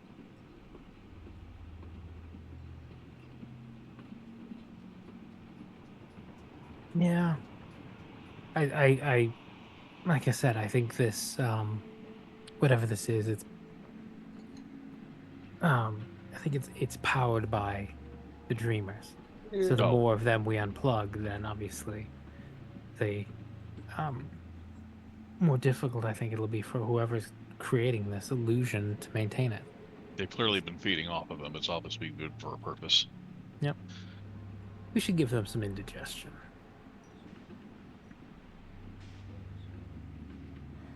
So I will approach the human at the end of the bar and say, As you're starting to head over to the human, you can actually hear them singing some kind of a song relatively quietly. And just before you get there, you suddenly feel a hand on your shoulder.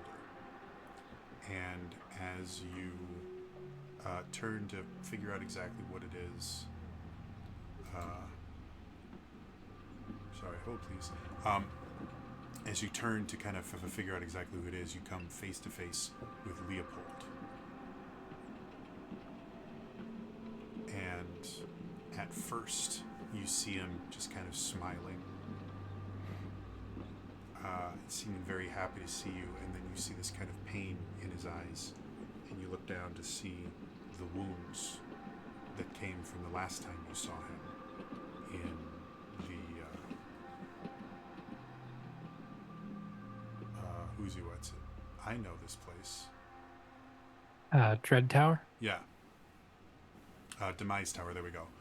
You see the wounds that ended his life in the Demise Tower, and he starts to kind of clutch himself.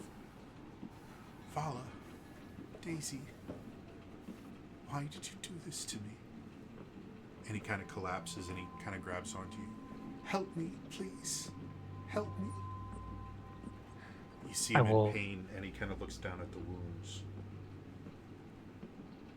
I am going to burn 2 of my healing lights. Okay. So as you...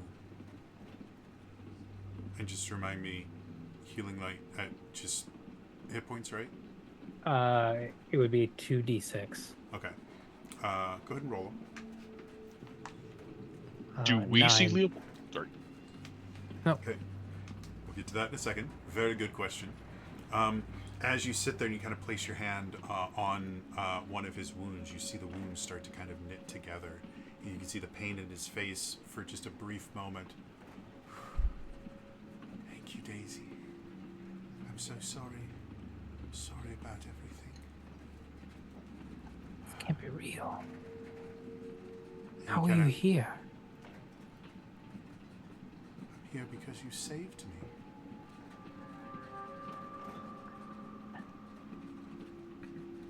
I don't remember. You died. No, you saved me. I would have died if it hadn't been for you. While this is going on, the rest of you kind of watched Vala move towards this person at the end of the bar and then stop.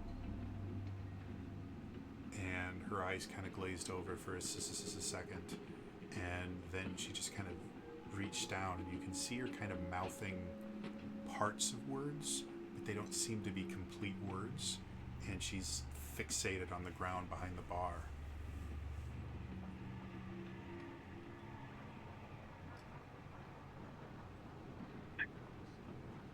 I wanted to save you.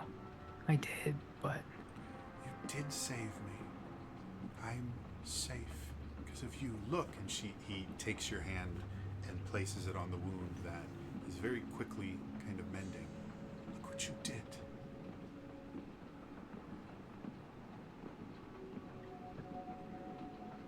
this. Does Vala get the sense that this is real, or Go ahead and make me a wisdom saving throw.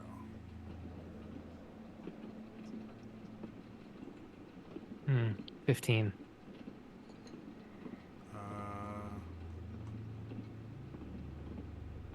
Yeah, it feels real.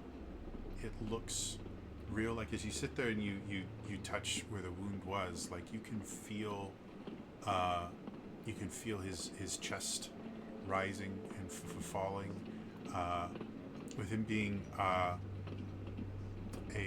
vampire, his skin is not technically warm, but it feels real.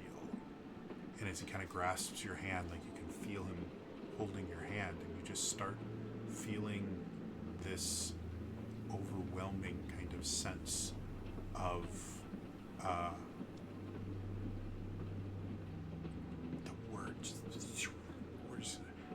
You feel relief, this incredible sense of relief and love for Leopold. Vala will just put her hand on his cheek and say, I'm so sorry. And he puts a finger to your lips. There's nothing for you to be sorry about. You did the right thing. I'm just sorry I didn't do this sooner. And she will reach and kiss him. Okay. And you shut him up immediately, and he kind of wraps his arms around you. The rest of you watch as Vala just kind of collapses onto the floor and just sits down and smiles, just kind of looking at nothing. And she just seems very, very happy. Vala, as you sit there in the embrace of Leopold, you just feel your worries leaving you. You feel all the anxiety, all the pain of everything that's been going on. Just you suddenly realize that as long as you've been in Cruciatalia, you just had this immense weight of the actions that you've taken as the Inquisitor, of everything going on, and being in his arms. Just all of that fades away. And you're very content. And eventually the kiss ends, and he just kind of holds you close to him.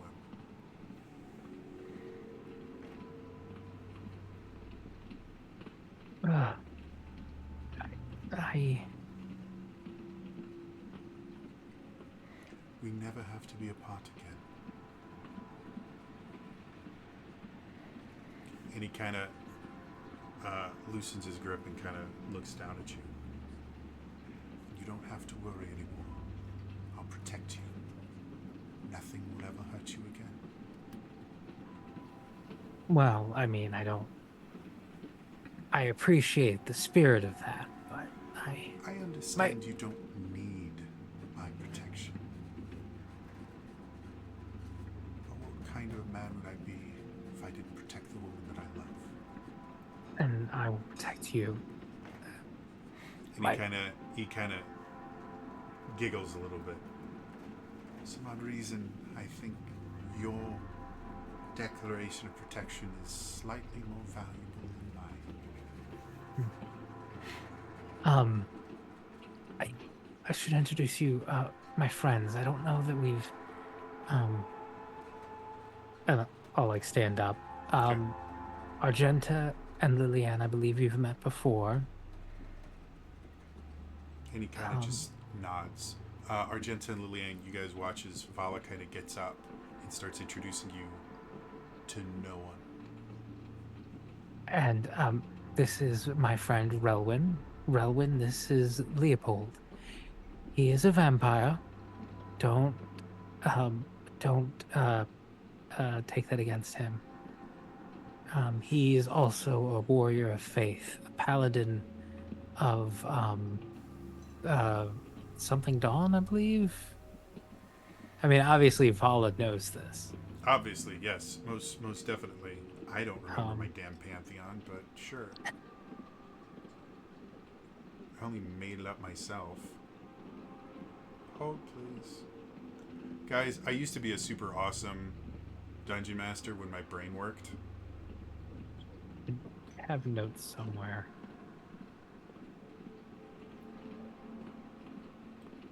There we go. I have my deity's document.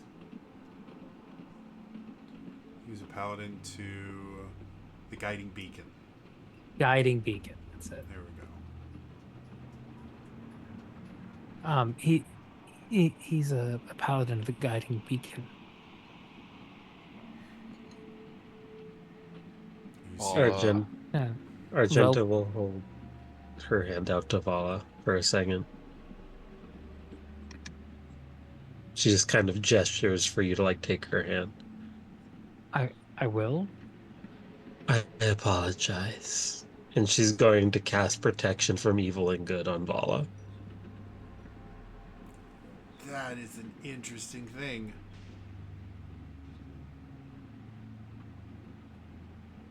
You don't have to apologize. I mean, you did what you had to do, but it didn't matter. He's here. Hold, please. I gotta look up specifically what that spell does, because it's the way it might interact with this changes things.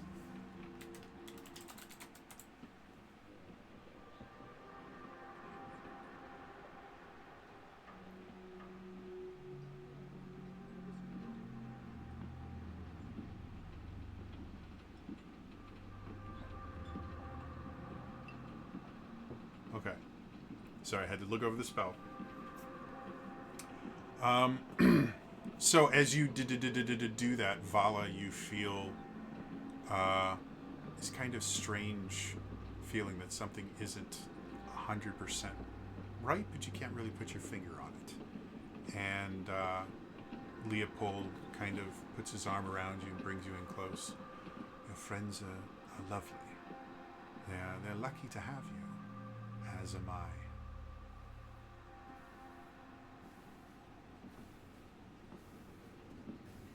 So, do you know anything about this train? Train? Not We're sure on what you mean. We're on a train. Why wouldn't we be? I mean, we're heading off on a honeymoon. How else would we get there? What? Honeymoon? Do you not remember? Vala will start trying to piece things together. And you start remembering a beautiful ceremony. You were wearing. I mean, it's Vala. You were wearing a dress that looked like fire. Yes. Let's be honest. And there was just everywhere. There was fire everywhere. There was bonfires and tiki torches. Like, it was just a fire bonanza. And you remember just it being the most content, happy you've ever been in your life. He goes, remember? Something about it just feels odd. So go ahead and make another wisdom save with advantage.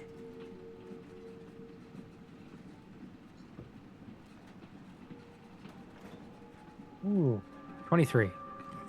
And as you're sitting there remembering this wedding, something about it is off. You remember cutting the cake. You remember getting more cake on his face than you got in his mouth when you fed him. And yet, you can't remember who made the cake or when you would have had time to get a cake made. And as you looked around at this kind of blazing inferno that you created for your wedding, you can't figure out where this would have been. It's obviously nowhere in Crucitalia. And the more you think about it, the more you realize this doesn't make sense. I wouldn't have used those flower arrangements. That's just gaudy. This doesn't make any sense. Hush, hush, and you feel him kind of just pet your head. It's all right. There's no need to worry now. I'm here. Hush, hush. You're not. What do you mean?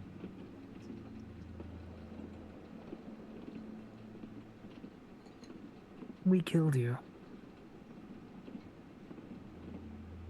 What are you talking about? My love, you've saved me. See? And he kind of lifts his shirt up. You can still see the scar. Had you not healed me, I would be dead right now. But you saved me. No. That's when we decided to be together forever. You're not real. But I can be. You need to stop fighting this. You're not doing anyone any good. Vala, stop it. Just enjoy this.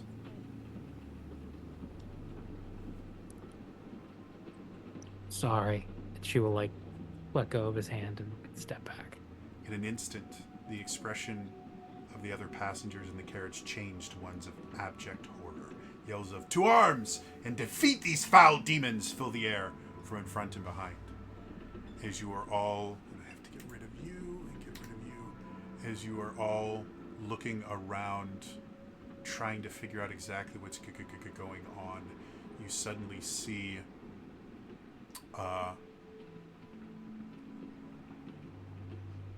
you suddenly see Leopold start to change and fade. You see these kind of ghost-like flames start erupting from his body, and he suddenly changes into this strange astral ghost-like form.